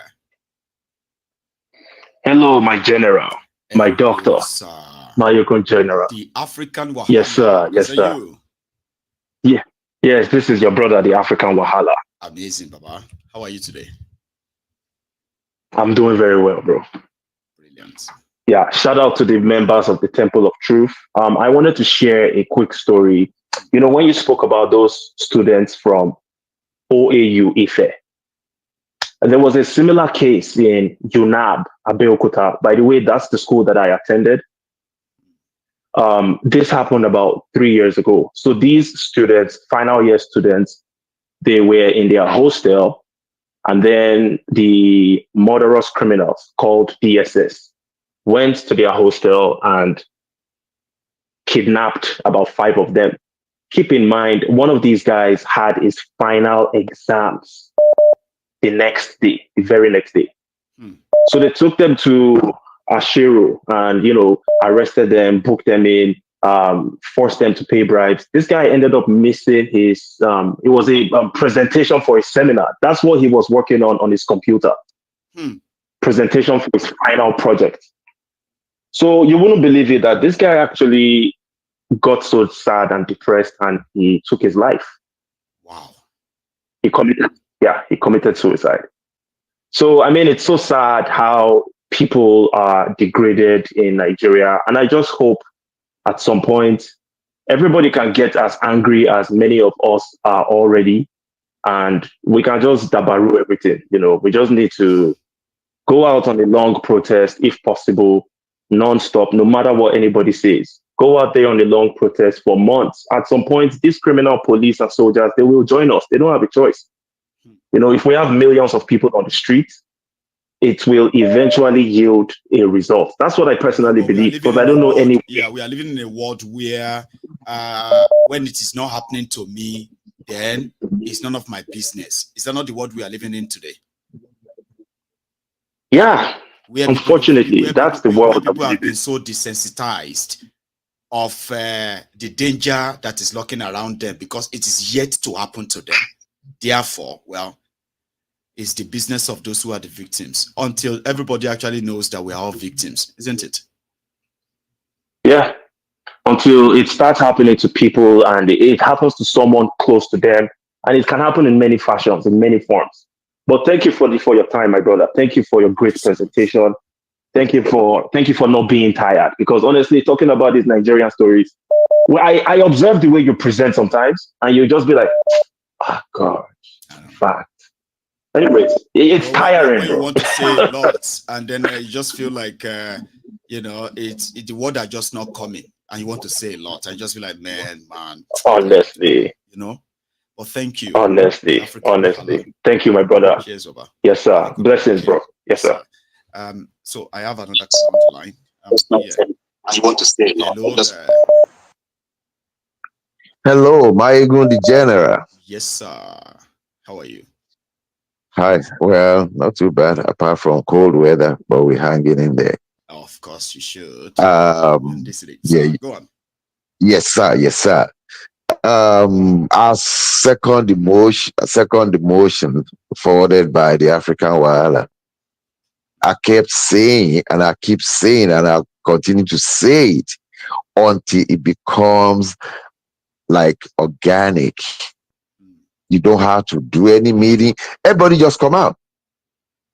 People just come out. That guy that went to Owerri or wherever I got beat up, he deserved it because I knew something was up. How many times have they tried to call what do you call it, strike? And last minute, oh yeah, we're giving them some time. I knew somebody was being paid off. Somebody was being paid off at the expense of Nigerians or the workers. So he decided. They didn't even beat him enough. They're supposed to break one of his legs. Really? And you will be cool with that. But look at those breaking his leg. Would you say they are his friends kind of beating him up? So it's none of our business, right? Okay. If they put you in a position to lead people, don't go behind their back and get bribed and deceive them. About Yoruba who said, "Oh, fear do ya would you man?" And what use? Okay. So what? So then break his leg. So the reason why I've actually called was one of your podcasts a couple of days ago. I saw this guy talking about how they use is it 60 million to buy a car, and he was defending himself. Yeah, he was defending himself. And he goes like, you don't know. When I go to my hometown, the roads are so bad. I'm like, oh, okay. So is that our fault that the roads are bad? And if you want to do the right thing, why don't you tell whoever is giving you the loan, Your Excellency, put all the money together. Let's fix this road. Then the car will come later. But as usual, the journalist, the dumbass journalist sitting in there, they can't ask questions. Because my question would have been, oh, yeah, minister, whatever you call yourself, you have a beautiful house, your roof is leaking, but you decide to go and buy expensive furniture. Is that possible? Does that make sense? Won't you fix the roof first before the furniture? I'm tired of Nigeria. I'm tired. We all are. I'm tired. I just wish that it would be collective and organic, like you said, so that we can get people are just people are behaving like they don't have common sense, even though they say common sense is not that common. But I don't know. Anyway, Maiyegun, thank you for your. Thank you too. Thank you very much for what you're doing. Thank you very much. Have a good one. And you too, sir. Take it easy, all right? So I have another caller, by the way. Yeah. Hello. Hello, boss. Hello, sir. How are you? Yes, sir. I'm fine, sir. This is Benjamin. Sir, it's good to hear from you again anyway. So yeah, how you doing? Yeah, I'm good. Calling from Cyprus, and I'm one of your biggest, not followers. Not just one of the biggest. One of the biggest. In fact, I've fought so many people here, even in Cyprus here, and each time they see me, they call me by the name Maiyegun, but I don't give a damn. And it is worth it, honestly. Baba. It is worth it. Walk with your head, your own head high, Baba, and show the high too. I swear it. My anger, it's just like you are saying, just like somebody just said recently. One idiot, Yil Edochie, coming on a national TV, accusing Arise TV that is insulting somebody, that Tinubu didn't remove I said, is this guy breathing from his nose? Are you breathing from your nose when you hear somebody saying it live? And you are saying all sorts of rubbish that this guy is this guy is this. When they have been doing this, their same thing, the same way, where are we? They've led us to where we are today. That's right. The journalists that they are saying that Rufai is not a good journalist, no, he's not a good journalist. The ones that have been saying it, have been doing it right. Where are we today? You understand? It is called character assassination. See, if you can't, people do it a lot. You know that, Benjamin, right? You know, if you are saying something now, you just drop some facts now, okay? Now, because I don't have anything to counter, if I don't have anything to counter that fact, I'll begin to attack you. Even you, Benjamin, what are you doing in Cyprus? Even you yourself, are you a saint in Cyprus? And you'll be like, hello, excuse me. We're not talking about me.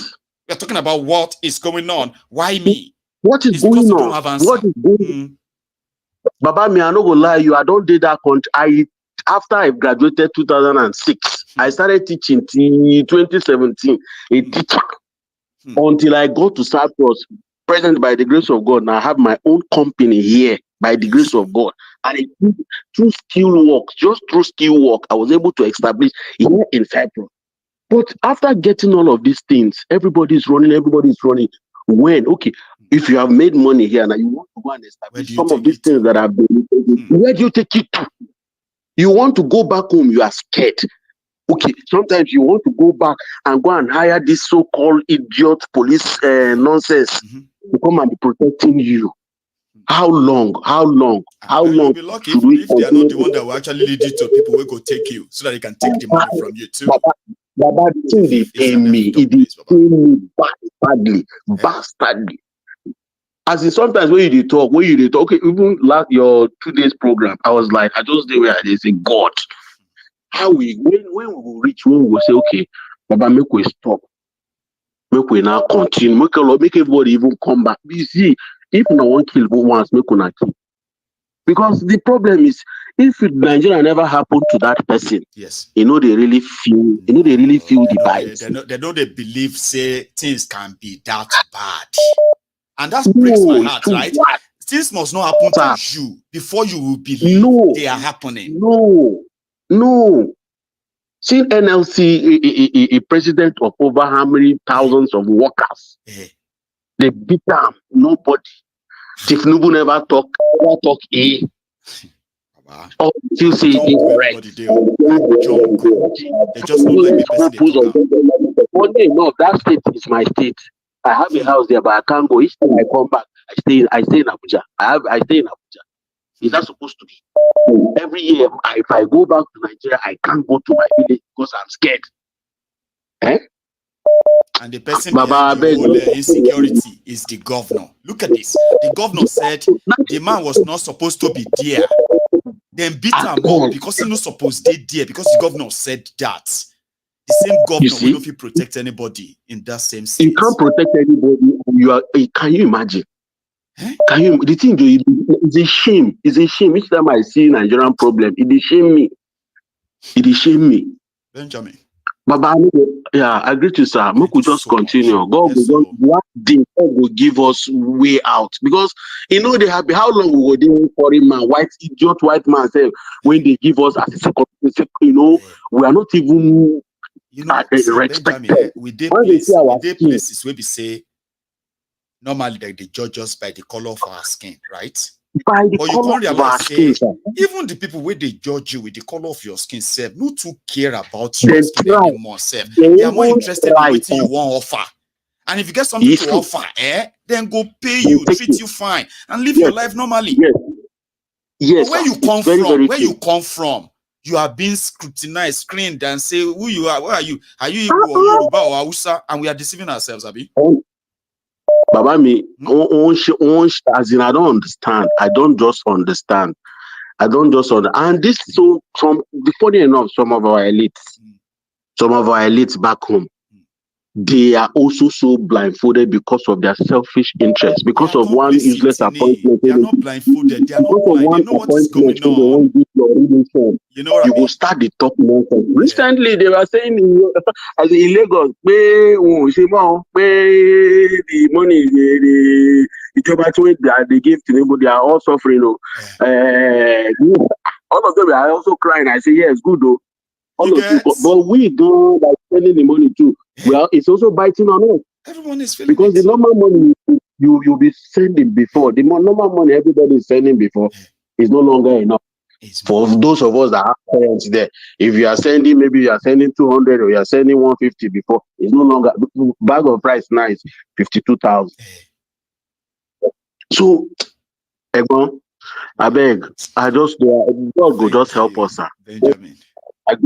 We'll keep talking and we'll keep reminding ourselves until when we have enough number of people that will actually say, enough, and not just say it, act it. I'll swear, sir. Hello there. All right, sir. Thank you very much. I agree with you. Thank you. How are you, sir? Hello, can you hear me? Yeah, I'm hearing. Is that Benjamin still, right? Yeah, but let me cut. I actually thought I've lost you, so I thought I've taken another one. Anyway, stay safe, Baba, okay? Take it easy, okay? All right. Thank you, sir. Thank you too, yeah. You see, there's this is my caller that used to kind of, they will get in and they will get out. I kept, it's like they're eluding me. Now I got that. Okay. All right, bye. What am I doing? Okay. I think I finally got it. So I was expecting Benjamin to kind of end the call, even though I kept mixing it up. But eventually, I got another caller. So hello there. Maiyegun. Baba. Maiyegun, God go bless you. Amen. And you too. You know, the last time I called you, I'm calling from Texas. Yes. Texas is a bit cold now, but we manage. We are getting there too in Glasgow. It's like, the summer is over. Everybody should start packing up like that. Honestly. But we will survive. One of the reasons why I am so angry with what they are doing with Nigeria years back, still very much angry, is the fact that, a lot of us who left Nigeria, we had this high hope. Those who left because of education, those who left for greener pasture, we all have this kind of hope that when we reach and achieve what we dream to achieve, we're going to go back, we're going to open companies, going to build houses, you're going to meet people, but they are now denying us all of that now. In fact, they don't want us to come back anymore. And that's... my own contribution is, the last time I called, I was telling people that the person that is in Aso Rock, people think that is a Democrat. Some people are deceiving themselves. I have told them that this guy, number one, is a devil's incarnate. They don't believe me. I used to tell my Democrat, friends. Devil's incarnate. And number two, is a dictator in Agbada. Right. This guy will do what he wants to do. He will do what he wants, and nothing will happen. Look at Nigerian army now. Nigerian army, they said there's something called Tinubu, whether it's Tinubu allowance or something. Now, I heard that. Yeah. Well, it is that 35,000 naira now. You know that extra 35,000 naira he announced that they will pay people for 6 months. Yes. Now they are now saying that they have started paying the money. Others are saying they have not started receiving their own. But now they themselves are saying that they don't have enough money to pay for 6 months too. But they will try and make sure say they pay. In case if you no come certain months, maybe people no worry. And because say the money never did. Baba scam him and long gone. Aye. Na Nigeria now. And another thing we say, all the Nigerian parastatals, whether they be army or they be navy, Tinubu go do, he go use money to feed them.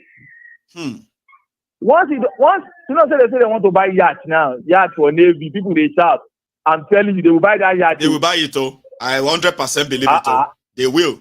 Nothing will happen. They have already tested the water. By the time they write the 2027 budget, they will give it a different name. It's not going to be presidential yacht. It's going to be a different name, but they will buy it. Trust, Baba. I know now, that.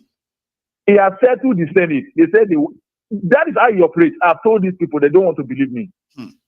Tinubu will settle all the stakeholders that he knows that they can talk, they can shout. He will all the TV stations, all the radio stations, the Senate, House of Rep.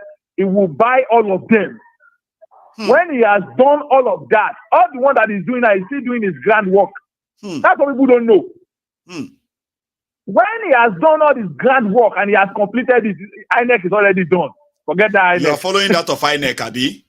They appointed Wike's cousin as the rec commissioner for Rivers State. INEC is already done. That one is done. But he's dealing with Navy, he's settling all of them one by one. He has put all his key allies in there. People that he knows that he put this Yoruba guy in this custom. He's putting, if you look at all the people he has appointed, they are people that he knows that when, even if you want to bomb, nothing will happen. That is what he's doing now. The judiciary now, he has crawled into the judiciary. Before you know it, the judiciary is done. The next thing that will happen in Nigeria is if people are not careful, if you talk anything, whether now about Obasanjo or they say they are very fair, before you know, they will just pack all of them. By the time they pack all of them and it is done with Nigeria, my brother, they should go and look at the model of Lagos that all of them are talking about. And they just understand the Lagos what they ask. What I mean, they say, be careful of what you wish for.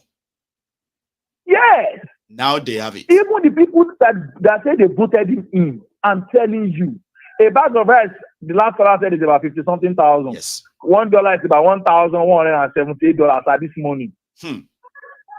People's lives are miserable. I'm telling you. People are suffering. Before I used to have hope in Nigeria.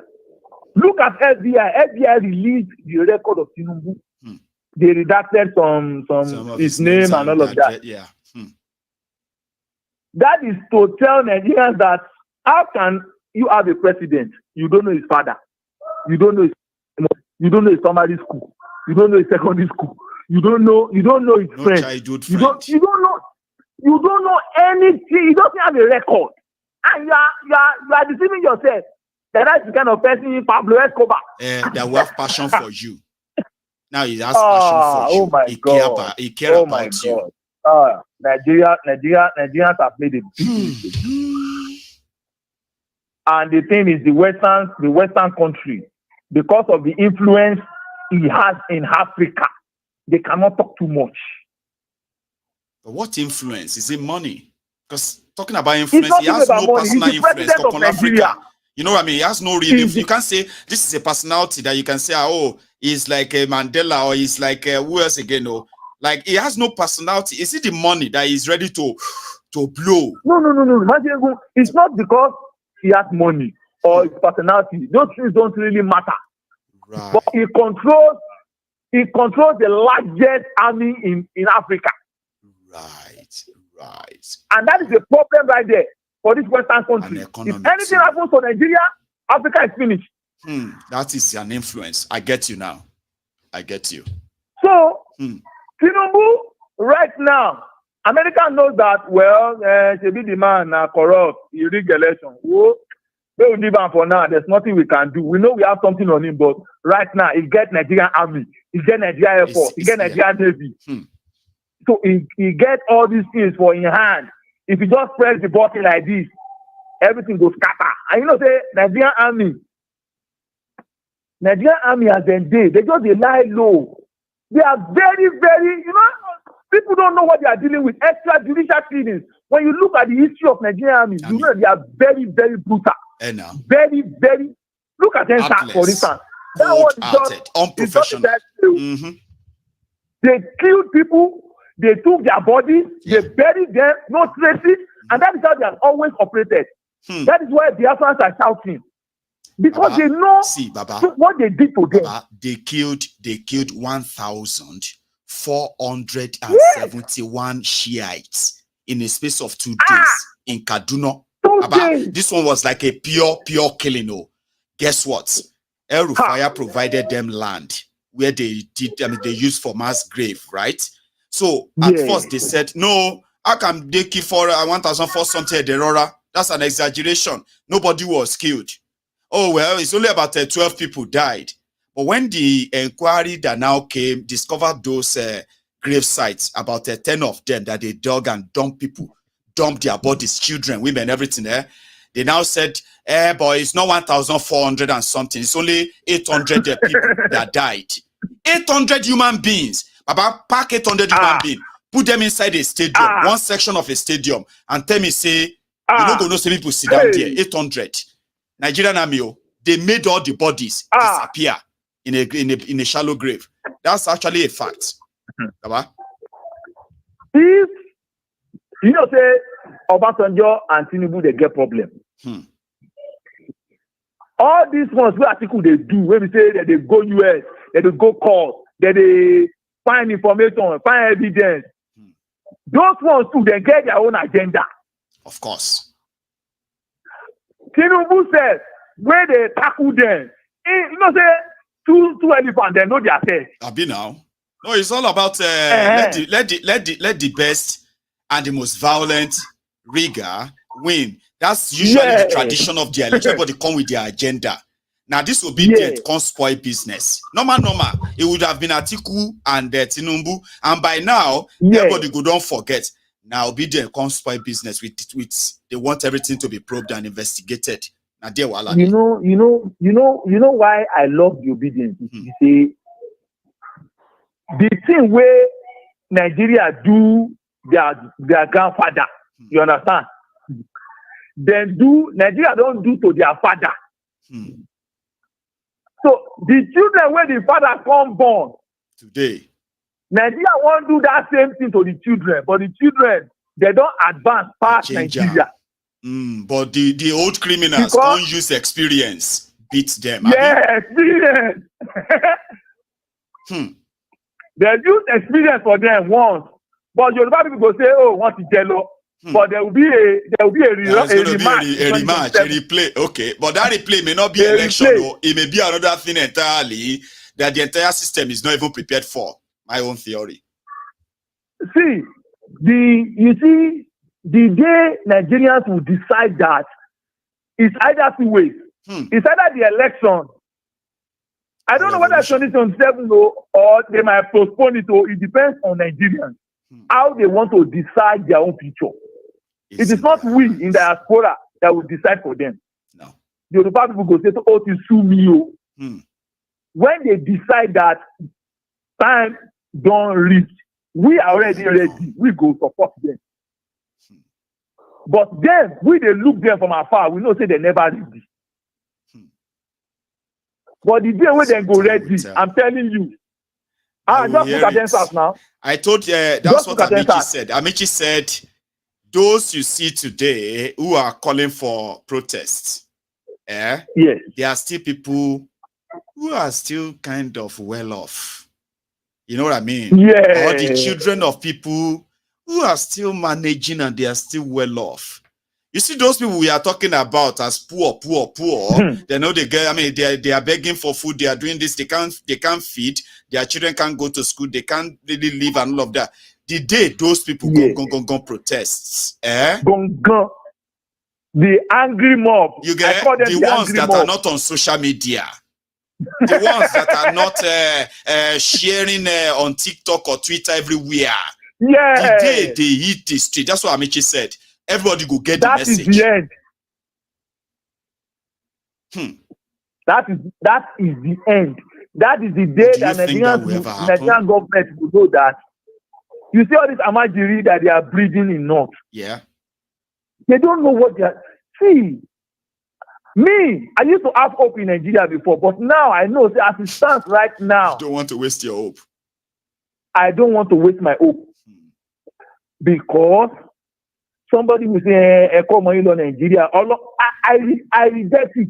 In Jesus' name, even on your behalf.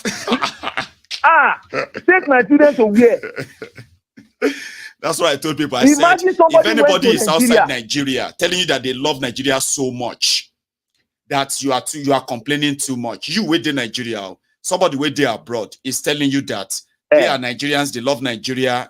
So many of you in Nigeria are ungrateful. Tell them, can they allow their children to relocate to Nigeria? Their reaction will tell you that they are lying to you. Sure you get.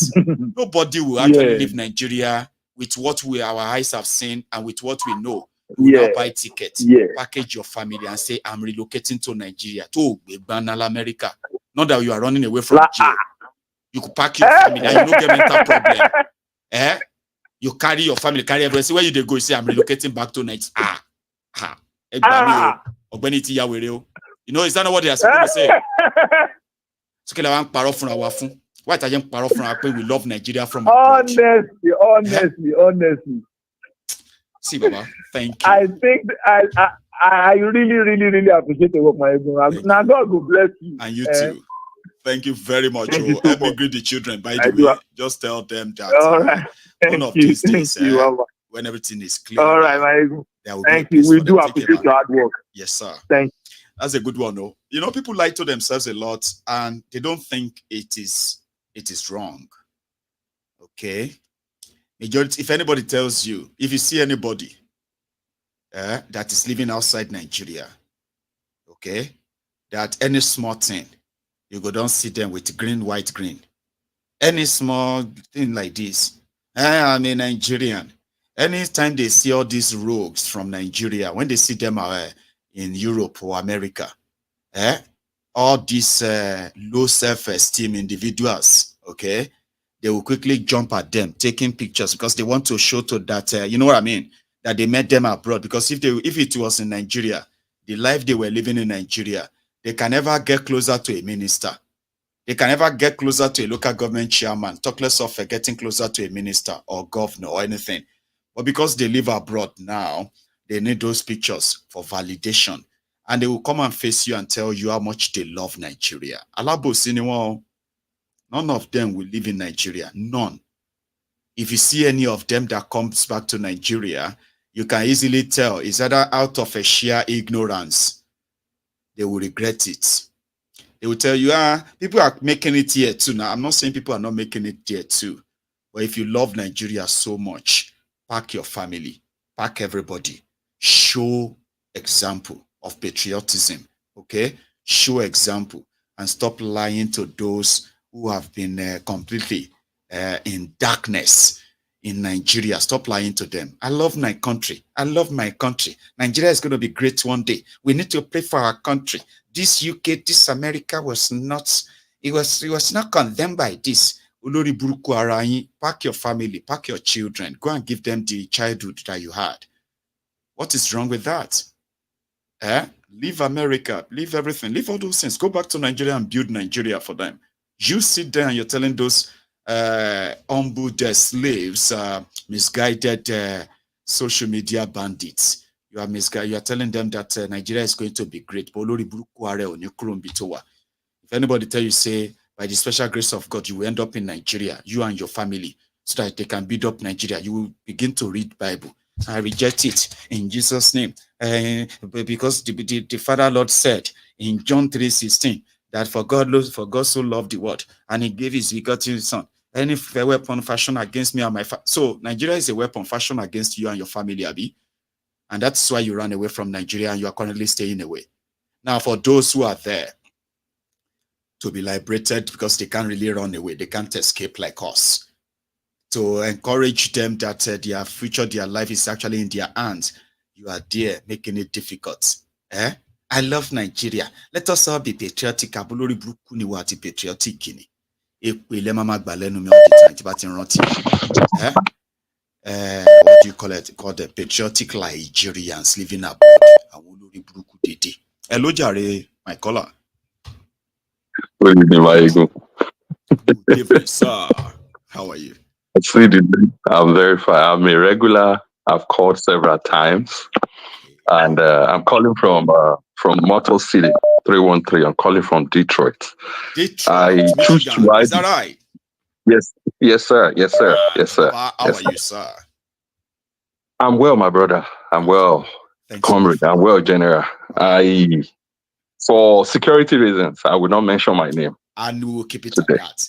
I mean, next time, just say your man from Michigan. Then I will remember Detroit. Okay. Thank you so much. I'm a Rasta man, and I don't know if you know what that means. I do know what it means. Come on, but I don't. I don't know if I actually can speak that, so I won't embarrass myself. I don't speak patois. It's a thing of the heart. So when I listen to a lot of conscious cool for not being able to speak it, right? It's not. You don't have to speak patois for you to be a Rasta man. You don't have to have a dreadlock to be a Rasta man. Right. It's a thing of the heart. Beautiful. It's a way of life. I'll flow with you, please. And I was listening to one of my favorite songs of all time. This while I was listening to the program. I mean, I don't miss any of your programs. And that song is by Bob Marley, the late prophet of old. And he said, we and them. So we and them. How are we going to solve this out? Anytime I call in, I always feel a lot of anxiety because I feel hungry. I feel depressed. No wonder. And sometimes I just keep asking myself this question there. For once, how did we as a people, the big brother, so quote and unquote, of the black race, how did we get here? And from my own little Opolotiope analysis, I begin to put a lot of things together from the past. I'm privileged to work in a space. I work in telecommunication.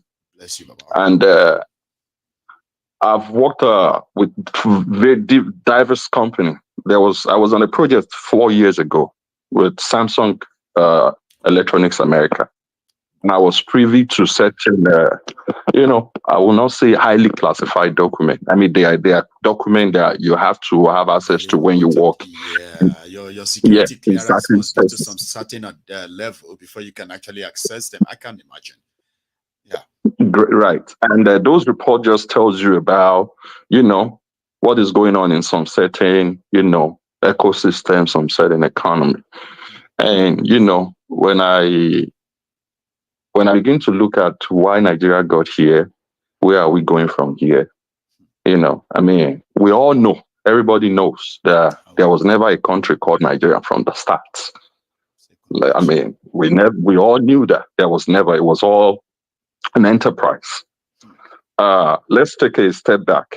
Let's piggyback a little bit. Immediately, the supreme liars, they certify their boy to sit on the judicial bandits.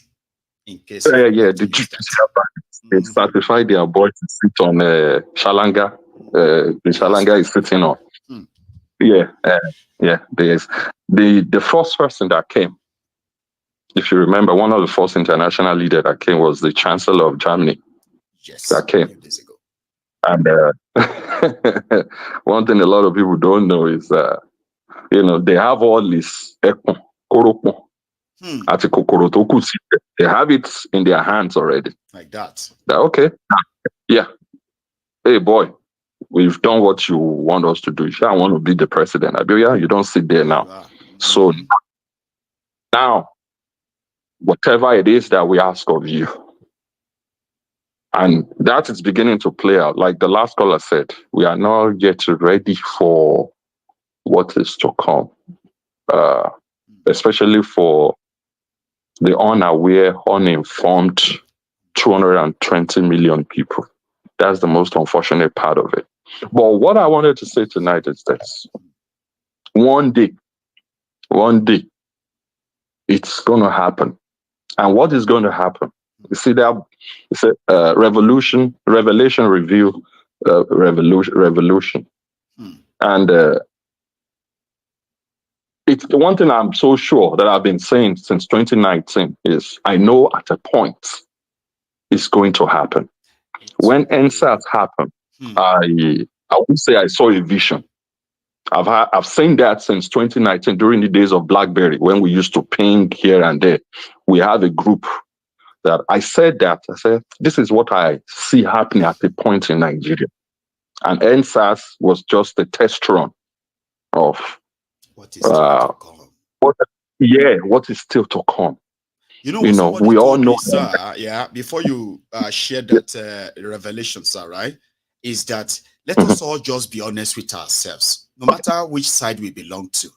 You cannot be running a country as they are running Nigeria now and expect it to last. Let's be honest with ourselves.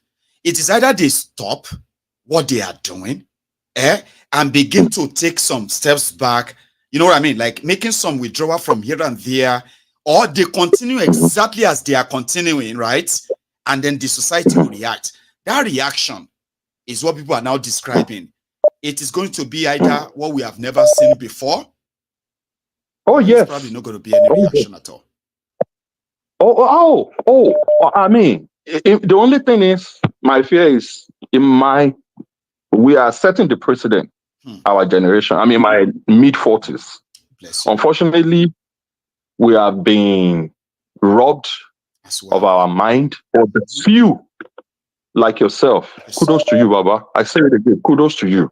Because like I always tell, anytime I'm privileged to call in, I always say this. It takes a gladiator to jump in the arena to fight these monsters. And what you are doing, a lot of people might not really take it serious. Putting yourself on the line, your family. That's right. I mean, that's I don't know how much of sacrifice that could be. Our ancestors, the likes of I haven't been shot at, and I haven't been kidnapped yet. Because they're watching you every day. They are telling you every day. They are monitoring you every day. They know your movement every day. I mean, that is a fact. I do. Yes. I mean, in this digital age, we all have. I mean, you are very visible and very active on, in the digital space. So it is easy for, I mean, they know what to do. I'm a person of interest. That is why. Apart from the fact that you know what you said, right? You know what you just said now is this, right? One of the things I was told, or one of the things I learned, is about being a public speaker like this, is that if you want to criticize, just make sure that anything you want to criticize is not something that you are secretly benefiting from, because that means you are putting even if the society are not seeing it, the people you are criticizing, who knows you very well, they will take back their pound of flesh as well. You know what I mean? Like, I personally know that. Stay away, But again, I also know that apart from meeting them or not, I must also be very careful of my dealings and involvement, because I am a person of interest. Absolutely. Who will not be shocked if tomorrow morning, you see a breaking news, I'm in handcuffs, and they say I have actually been doing drug dealing, despite my outspokenness, shout, and the person who is parading me is MI6 UK. How disappointed are you going to be? I mean, personally, as a person, I won't be disappointed, because they all work together. I know beyond that people who are looking at me to see whatever. I also know beyond the fact that if I get myself involved in any illegal activity, I am actually setting myself up because I'm a person of interest. I believe. Baba. To wrap up, to give other people opportunity to speak, one thing I just want to remind every conscious and, right-minded, I don't like to use the word Nigeria because there was never one. It's the day is going to come. And I'm sure, I'm hoping that it's going to happen in our lifetime. I'm hoping. First, we have to liberate what is left of that contraption. Then maybe after the liberation, then we can now begin to have a conversation that, okay, what is wrong in that conversation? That's what they don't want us to have at all. No chance. Oh yeah. They will never, because the Bible says the powers and the principalities, that have been sitting on the akbuti of the enterprise called Nigeria. They know exactly what they were doing. They do. They know why they brought this MF, this motherfucker, at this point in time. Let's take a step back a little bit. Let's look at the crossroad. Let's look at the crossroad where humanity is right now, and especially the black race. Let's look at the crossroad. Like our forefathers, our ancestors have always been saying that when Nigeria is liberated, the whole of what? The black race. Is liberated. I believe. Yeah, we'll be liberated. Okay. So they know why they brought this dude at this point in time. When people are beginning to become more conscious of the reality, people are beginning to be more aware in this, digital age. Okay. It can't go on like this. It can't continue like this. But one thing I'm always convinced about is when it's going to happen, I'm hoping, I'm praying to the ancestors to give people like yourself, ourselves, that knows that, okay, we have to play our role one way or the other. Like there's something they call a front end, back end. Not everybody feed their front end. That's right. Like you are doing. It takes a lot. It takes a lot of courage. It takes a lot of boldness. That's why I always respect the Jebus. You guys are brave hearts. No, I think it's because of our, it's because of our fear of being subjugated. Then we kind of have to use that giddy, but I get what you mean. Yeah, when I was in college, my best friend was one of the Onosoyas during my days in Federal Polybida. And I could see, I said, now I know, I'm from Ekiti, by the way. I see the reason why Jebus are always very bold. See Ekiti man that is talking about no, Banatiwa, Baba. Banatiwa. Like extra, Ekiti. Not touch here, Ale Masoro, but I don't about to coach here, I don't about to spark here. Only stop. You know what I mean? Stop. But one thing I'm just praying to all the ancestors that are beginning to wake our spirits nice, they should please give us that courage, that strength, that wisdom to do what? To mobilize, organize, and strategize. Because that's one of the major things that we are still lacking. That's right. Disunity, and they know why they are making that happen. One of the major root causes of all that is religion, unfortunately. But I think that is beginning to heal a little bit. Like I said, to wrap up, in conclusion, I'm hoping that when it starts, we will still be here to play our role. Because the day will come when they will be talking, when we are gone, that, when Maiyegun was here, he did his part. Like our ancestors, like the late fella, the Bob Marleys, the Marcus Garveys, and the likes. That's so brilliant, Baba. We're still talking about those people up until now. Yes. We give thanks to Jah. All right. Thank you so much, Maiyegun. Thank you so much, brother. You are an amazing person, and that's class, I have to say. Indeed, we all have a role to play, and that is why everyone who has a chance of speaking out should not hold back, okay? We have a lot of mind to liberate. Because those who are socially conditioning our people with this kind of a social engineering, defeated people, they are making us feel like we are defeated. Oh, you need to know that you are defeated. Don't do more than yourself. Be very careful. Watch your mouth. Think about your family. Oh, think about your future. Oh, you know that if you value your life and all of that, but yet the people that want us to keep quiet with all, issuing all this threat and all that, they are still killing us even when we're quiet. Okay? That our life that they are talking about, they are trying to take that from us. They are taking the life from us, you know. Think about your future. Think about your tomorrow. But look at us today, right? Our future has been completely plundered. Where generations to the 5th generation are going to be saddled with the poverty of debt servicing, indebtedness, generational poverty. That's the tomorrow they are saying we should think about. That's your future they are telling you to think about. Think about your family. Well, my family, your family, and many, many of our own loved ones are part of those who are suffering from the pang of this generational poverty created by these criminals. Okay? You are the leaders of tomorrow. Think about your tomorrow. Your tomorrow, there is no tomorrow. Those who are telling you that you are the leaders of tomorrow 40 years ago, they are still the same people who are still your leaders today. And unfortunately, they have done what is called a state capture, whereby their children will replace them.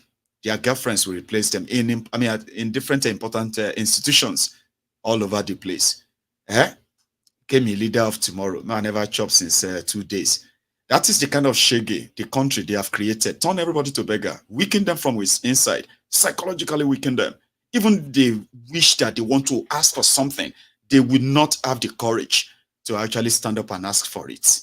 It is systemic. Or you can say it is systematic, Abi. Also, I was like, the way the whole thing they go in Nigeria today, everybody is struggling. A leader of tomorrow. You know, when you sit down, you are thinking about your life and be like, they say I'll be leader, so I am a leader of tomorrow. Be leader, make leader of tomorrow, never chop for the past 2 days. That is the life the average Nigerians are living today. The desperation is highly pandemic. Put it that way. I'll take this one. Hello there. All hail Biafra, all hail Oduduwa. All hail Biafra, all hail Oduduwa. Brother, how are you? Yeah, I'm good, Maiyegun. You know, just I'm livid right now. I'm angry. I don't know how you do this. I don't know how you do this every day.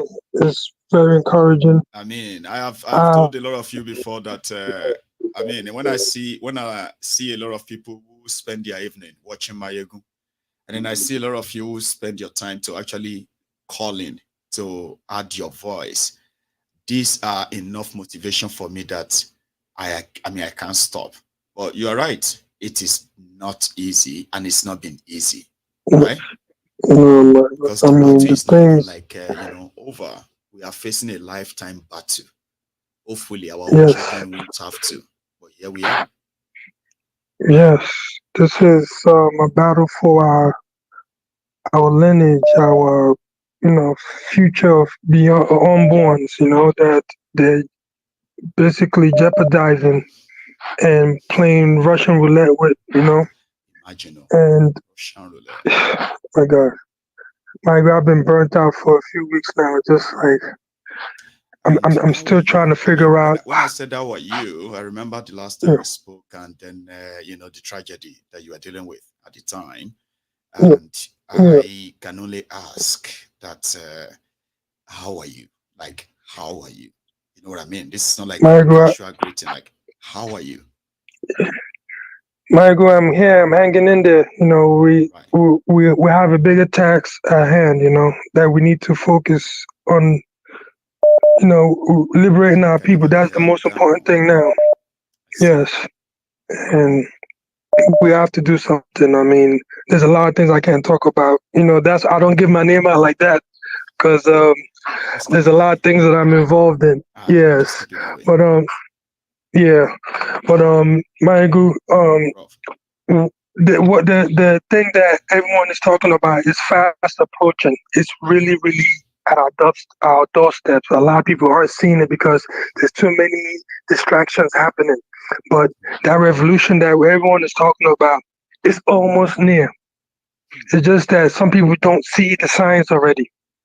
Because it hasn't started making noise and all of that, but for those who are good observers and who follow events and all that, they can tell that a lot of this revolution is already kind of a gathering.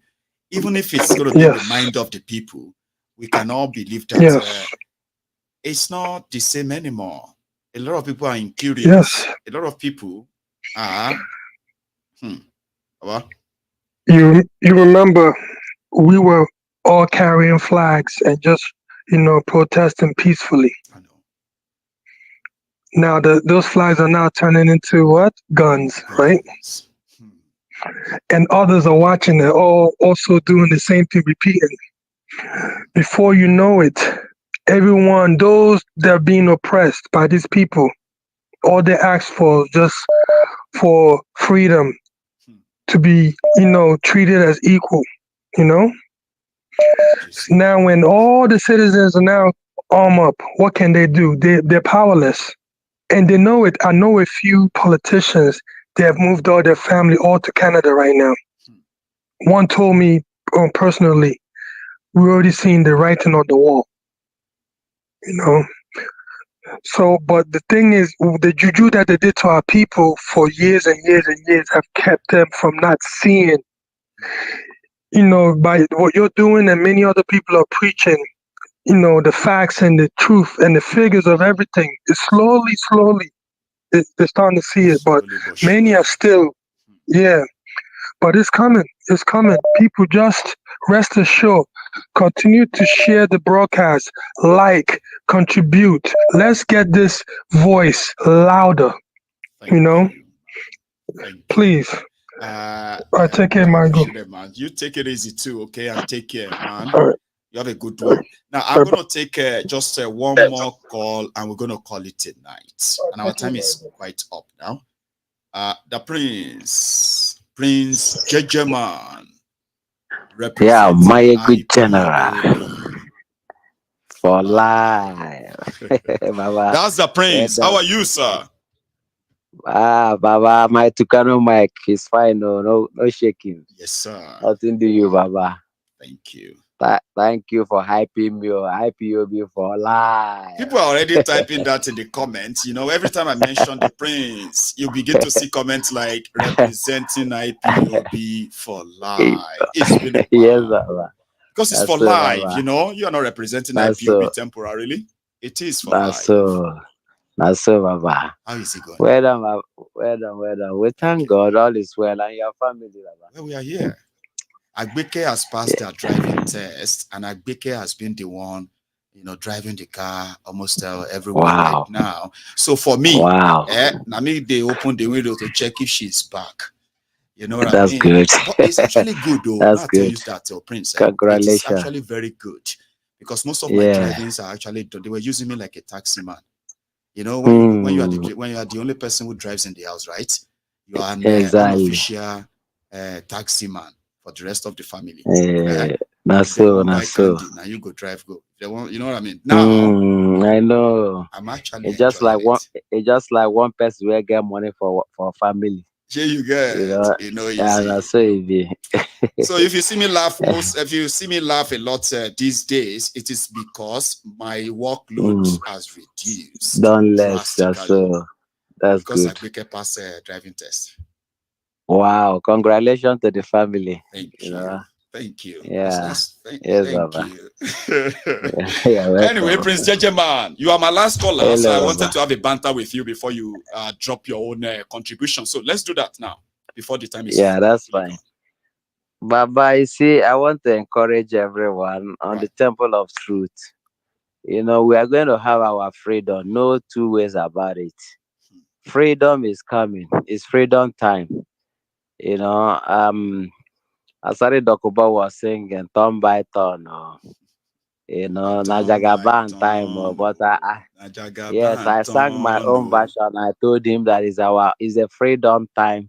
You know, the turn by turn now is turn by turn of freedom time. You know, and turn by turn, no. Now freedom time, no. Time, now so baba. Oh yeah, now freedom time, oh. Wait for your turn, no. Because now freedom turn, no. That's freedom like time. that. Yes, now so baba. So you see, I want them to know. They need to know this. Hitler, where is Hitler today?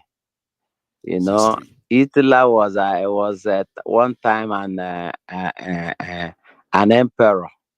You know, it's like an empire. I think he came and his time was gone. Yeah, he came down. You know, Roman Empire. Where is it today? You know, all these people are very, very, very strong, and they all went down. Empires, you know, so it's empires rose, empires crumbled. That is the history of humanity. Nigeria will break. Sure. There's no two ways about it. You see, as they used to say, you know, we have in Christianity, there are those who are representing terrorism, and also in Muslim, you know, because there's one thing that Christ used to say, by their fruit you shall know them. You see, in the Bible, God asks the children of Israelites, the first prophet, they represent terrorism.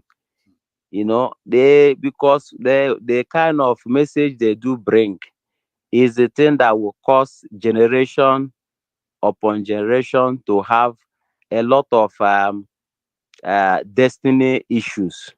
You know, that's why God commanded the children of Israelites. They say, first prophet among you, you should stone them. You know, the other day I was telling you that touch not by anointed is not for man of God who is my pastor no harm or something like that. Is not for a fake pastor or fake prophet. No. That verse of the Bible is for those who have integrity, those who are doing the will of God, teaching the right thing that God wants you to teach. Okay. You see, this brings me to the issue of this man tying bed sheets. You know, the Usman Danfodio Sokoto, exactly. You see, by their fruit you shall know them. You see, if thank God for the Muslim ticket that they took. You know, you see, all these things is exposing a lot of things. It is. For him now to bring somebody who is known as a terrorist to come into Nigeria, and he's telling everybody that nothing everybody can do. Now they can invite anybody they want, anytime they want. They told us that Islam is a religion of peace. We believe, but your action, does it correspond with what you are telling the people? That is the question. And this is somebody who represents a whole community of the religion Muslims that you profess. You understand? And you are bringing in somebody who is known terrorist to come and somebody who is calling people infidels. Somebody who said that every Muslim should endeavor to be a terrorist as a jihadist for Allah. Last time when I did that program, some of these usually they are mostly Yorubas, okay? Yoruba women who are bearing Muslim names, okay? They jumped there. They started asking me. They didn't know that it was already a recorded video and it's no longer live, right? They were asking me to give them proof where the guy said every Muslim should endeavor to be a terrorist, because if you kill any infidel for Allah, all your sins goes into the head of that infidel. Okay, you are not a sinner. I know everything about his claims. They were asking me to go and bring the evidence. Say, me bring evidence to you, lunatics, you will. Do you think I didn't prepare? I wasn't prepared for people like that when I wanted to talk about the guy. Do you think I don't know some of those who are pretending to be Muslims? Outside this their Sharia North. And despite all of that, they don't even see you as a real Muslim. Do you want me to actually give you proof of that before you believe that a terrorist is invited by the jihadists in northern Nigeria? They don't even see anybody who is not from northern Nigeria. Even if you're a Muslim, they don't see you as a real Muslim. What kind of a country is that? Maiyegun, their problem is that they don't know that the world is a global village. Okay? Whatever you are doing, just on the Google, you can just under a touch of a finger, you can get information of everybody. As long as you are in the media space, information about what you say, what you do, whatever your movement can be tracked. So there's for them are telling you to bring evidence. They are it's a just normal thing. Even if you give them the evidence, they will tell you that you didn't understand what it meant. I know lunatics, and they will burn it. They also know me too, right? That I am not one of those that you are going to come around and say because you are a Muslim, okay, or because your own type of Islam is that I should watch my mouth. Now Ogun go kill you and kill you without your own type of Islam. So I'm not the type of people they will kind of say that to and say, be careful, watch your mouth. Too. They will say Islam is a religion of peace, but you need to watch your mouth or else we don't take our religion for granted. We'll kill you, Neo. I say, I thought you said it's a religion of peace. And you see they want me. Now watch my mouth. You will kill me, Prince. Yeah, Maiyegun, the thing is that a terrorist is a terrorist. Sure you get.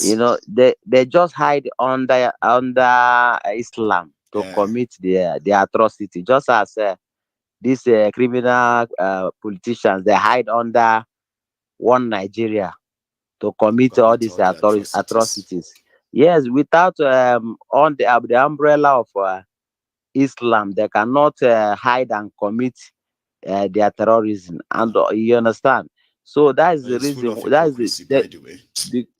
because they want people to, without the support of people, they cannot say or that religious background. They cannot, they feel powerful. They feel powerful that they know the Islam more than others.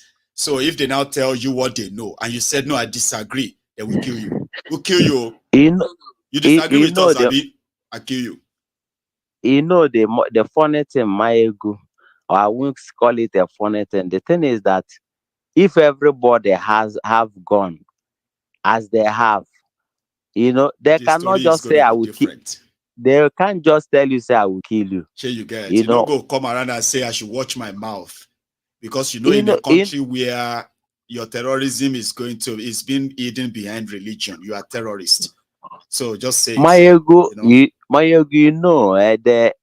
why they respect IPOB is because IPOB kind of born again. Our own born again is the kind of Moses born again. It's not the kind of Jesus born again. Says slap for your face, you turn the other one. No, you understand? Eye for an eye. You get me? I mean, that is IPOB born again. So they understand that. So if they are coming, if they just see us, they just pass one side. They don't come and boast, I will kill you. I do, because we will defend ourselves. That's right. Is a right. We will defend ourselves to the last man standing. Prince. So don't matter. And now I want them to know that he's a global property. That's right. He doesn't. Nigeria has no jurisdiction over him. He's a Biafran property. He's a world property.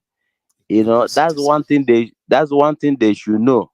He has told them that Nigeria, what is coming to Nigeria, Somalia and what is it called, Yugoslavia put together is what is coming to Nigeria, and not that when it comes, he's going to. They will instigate it by themselves based on what is coming. Do you understand? Because now officially now everything is open to everybody. That's right. Nobody again will say, what Nanekano is saying is a lie. Like they are seeing it. Inciting people. Anyway, they are only Baba. More call it tonight, okay? Our time is currently really past. Some of our viewers are already going to bed, especially in Nigeria. But again, Prince, thank you. Respect, Baba. All right. Thank you so much. Yes, sir. Keep on the good work. Keep on the good work, Baba. Thank you and good night. We'll get there. Cheers, man. So that's Prince JJ Man, a very, very good brother of mine. And because my time is so gone, I'm just going to say good night. But remember, if you join this midway, you can watch the broadcast from the start again. And if you have been with us all night, okay, don't leave without liking the broadcast. I will see you again. Until then, stay safe and good night.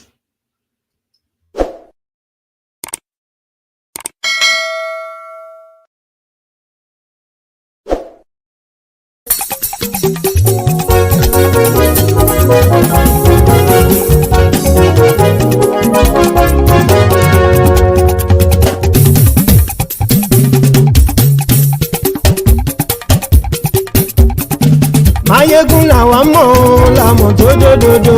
Maiyegun Diary, Maiyegun #1. Maiyegun làwa mọ̀ làmọ̀ tó dòdòdò. Maiyegun Diary, Maiyegun #1. Maiyegun ti dé o, ọ̀rẹ́ ará ìlú. Maiyegun Diary, Maiyegun #1. Lórí Facebook, lórí YouTube. Maiyegun Diary, Maiyegun #1. Gbogbo bó ṣe ń lọ ni Maiyegun já wa sí. Maiyegun Diary, Maiyegun #1. Àṣírí ọ̀jẹ̀lú kì í bò níbẹ̀ o. Maiyegun Diary, Maiyegun #1. Bó bá ṣe eré àní Maiyegun máa wí. Maiyegun Diary, Maiyegun #1. Ó sì tún ṣe eré wàá gbọ́ níbẹ̀ o. Maiyegun Diary, Maiyegun #1. Maiyegun Diary, Diary Politico. Maiyegun Diary, Maiyegun #1. Godfatherism kò sí lọ́rọ̀ Maiyegun. Maiyegun Diary, Maiyegun #1. Ẹ farabalẹ̀ sẹ́ o kẹgọ́rọ̀ lẹ́nu o. Maiyegun Diary, Maiyegun #1. Àní Maiyegun làwa mọ̀ tó dòdòdò. Maiyegun Diary, Maiyegun #1.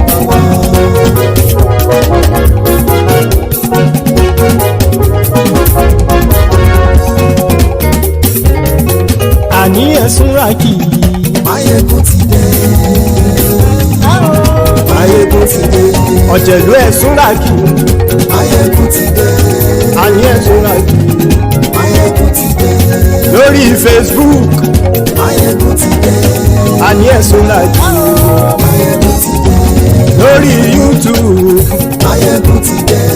Àní ẹ̀sùn ràkì. Maiyegun ti dé. Bọ́ bàbá gbé wúrẹ́. Maiyegun máa wí. Àní ẹ̀sùn ràkì. Maiyegun ti dé. Ijó ìgbádìyẹ. Maiyegun máa wí. Àní ẹ̀sùn ràkì. Maiyegun ti dé. Presido bá rúfin o. Maiyegun máa wí. Àní ẹ̀sùn ràkì. Maiyegun ti dé. Kí gómìnà kówó jẹ. Maiyegun máa wí. Àní ẹ̀sùn ràkì. Maiyegun ti dé. Ọlọ́pàá tí ń darí bá. Maiyegun máa wí. Àní ẹ̀sùn ràkì. Maiyegun ti dé. Aṣòfin tí ń rúfin o. Maiyegun máa wí. Àní ẹ̀sùn ràkì. Maiyegun ti dé. Òkúra olóṣèlú. Maiyegun máa wí. Àní ẹ̀sùn ràkì. Maiyegun ti dé. Ọ̀jẹ̀lú ẹ̀sùn ràkì. Maiyegun ti dé. Àní ẹ̀sùn ràkì. Maiyegun ti dé.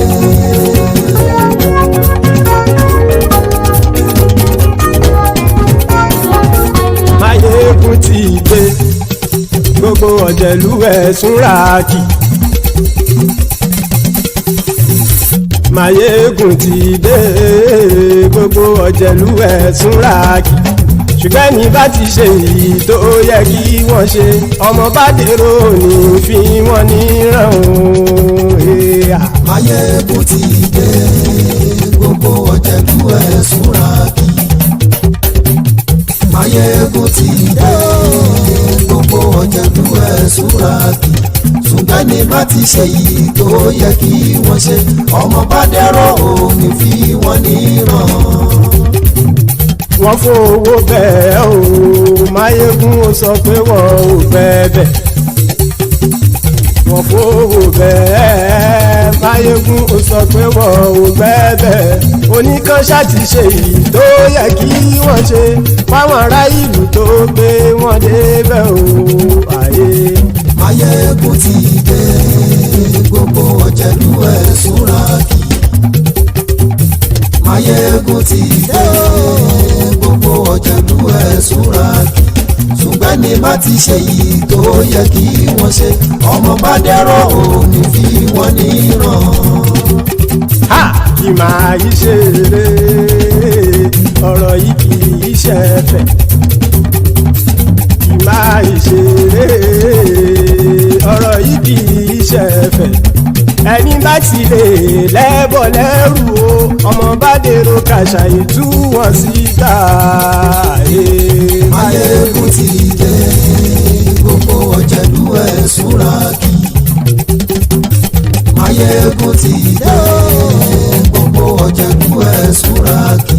ṣùgbọ́n ní bá ti ṣe yìí tó yẹ kí wọ́n ṣe ọmọ bá dẹ́rọ̀ ò ní fi wọ́n níran.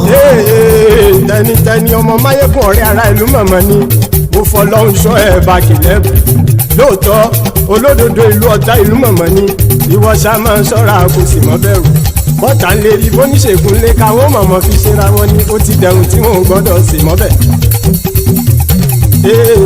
èèpo ọ̀gọ̀ lọmọ bá dérò tàjẹ́ ò gbọ́dọ̀ jẹ́ ó ti dọba lórí àbínú ẹni kò sì mọ́ bùyà àìsíwọ̀lú ní ẹnìkẹ́ ìgbódì ẹyin lábàrá o ó kó ẹni tó bá dán o àkàmù.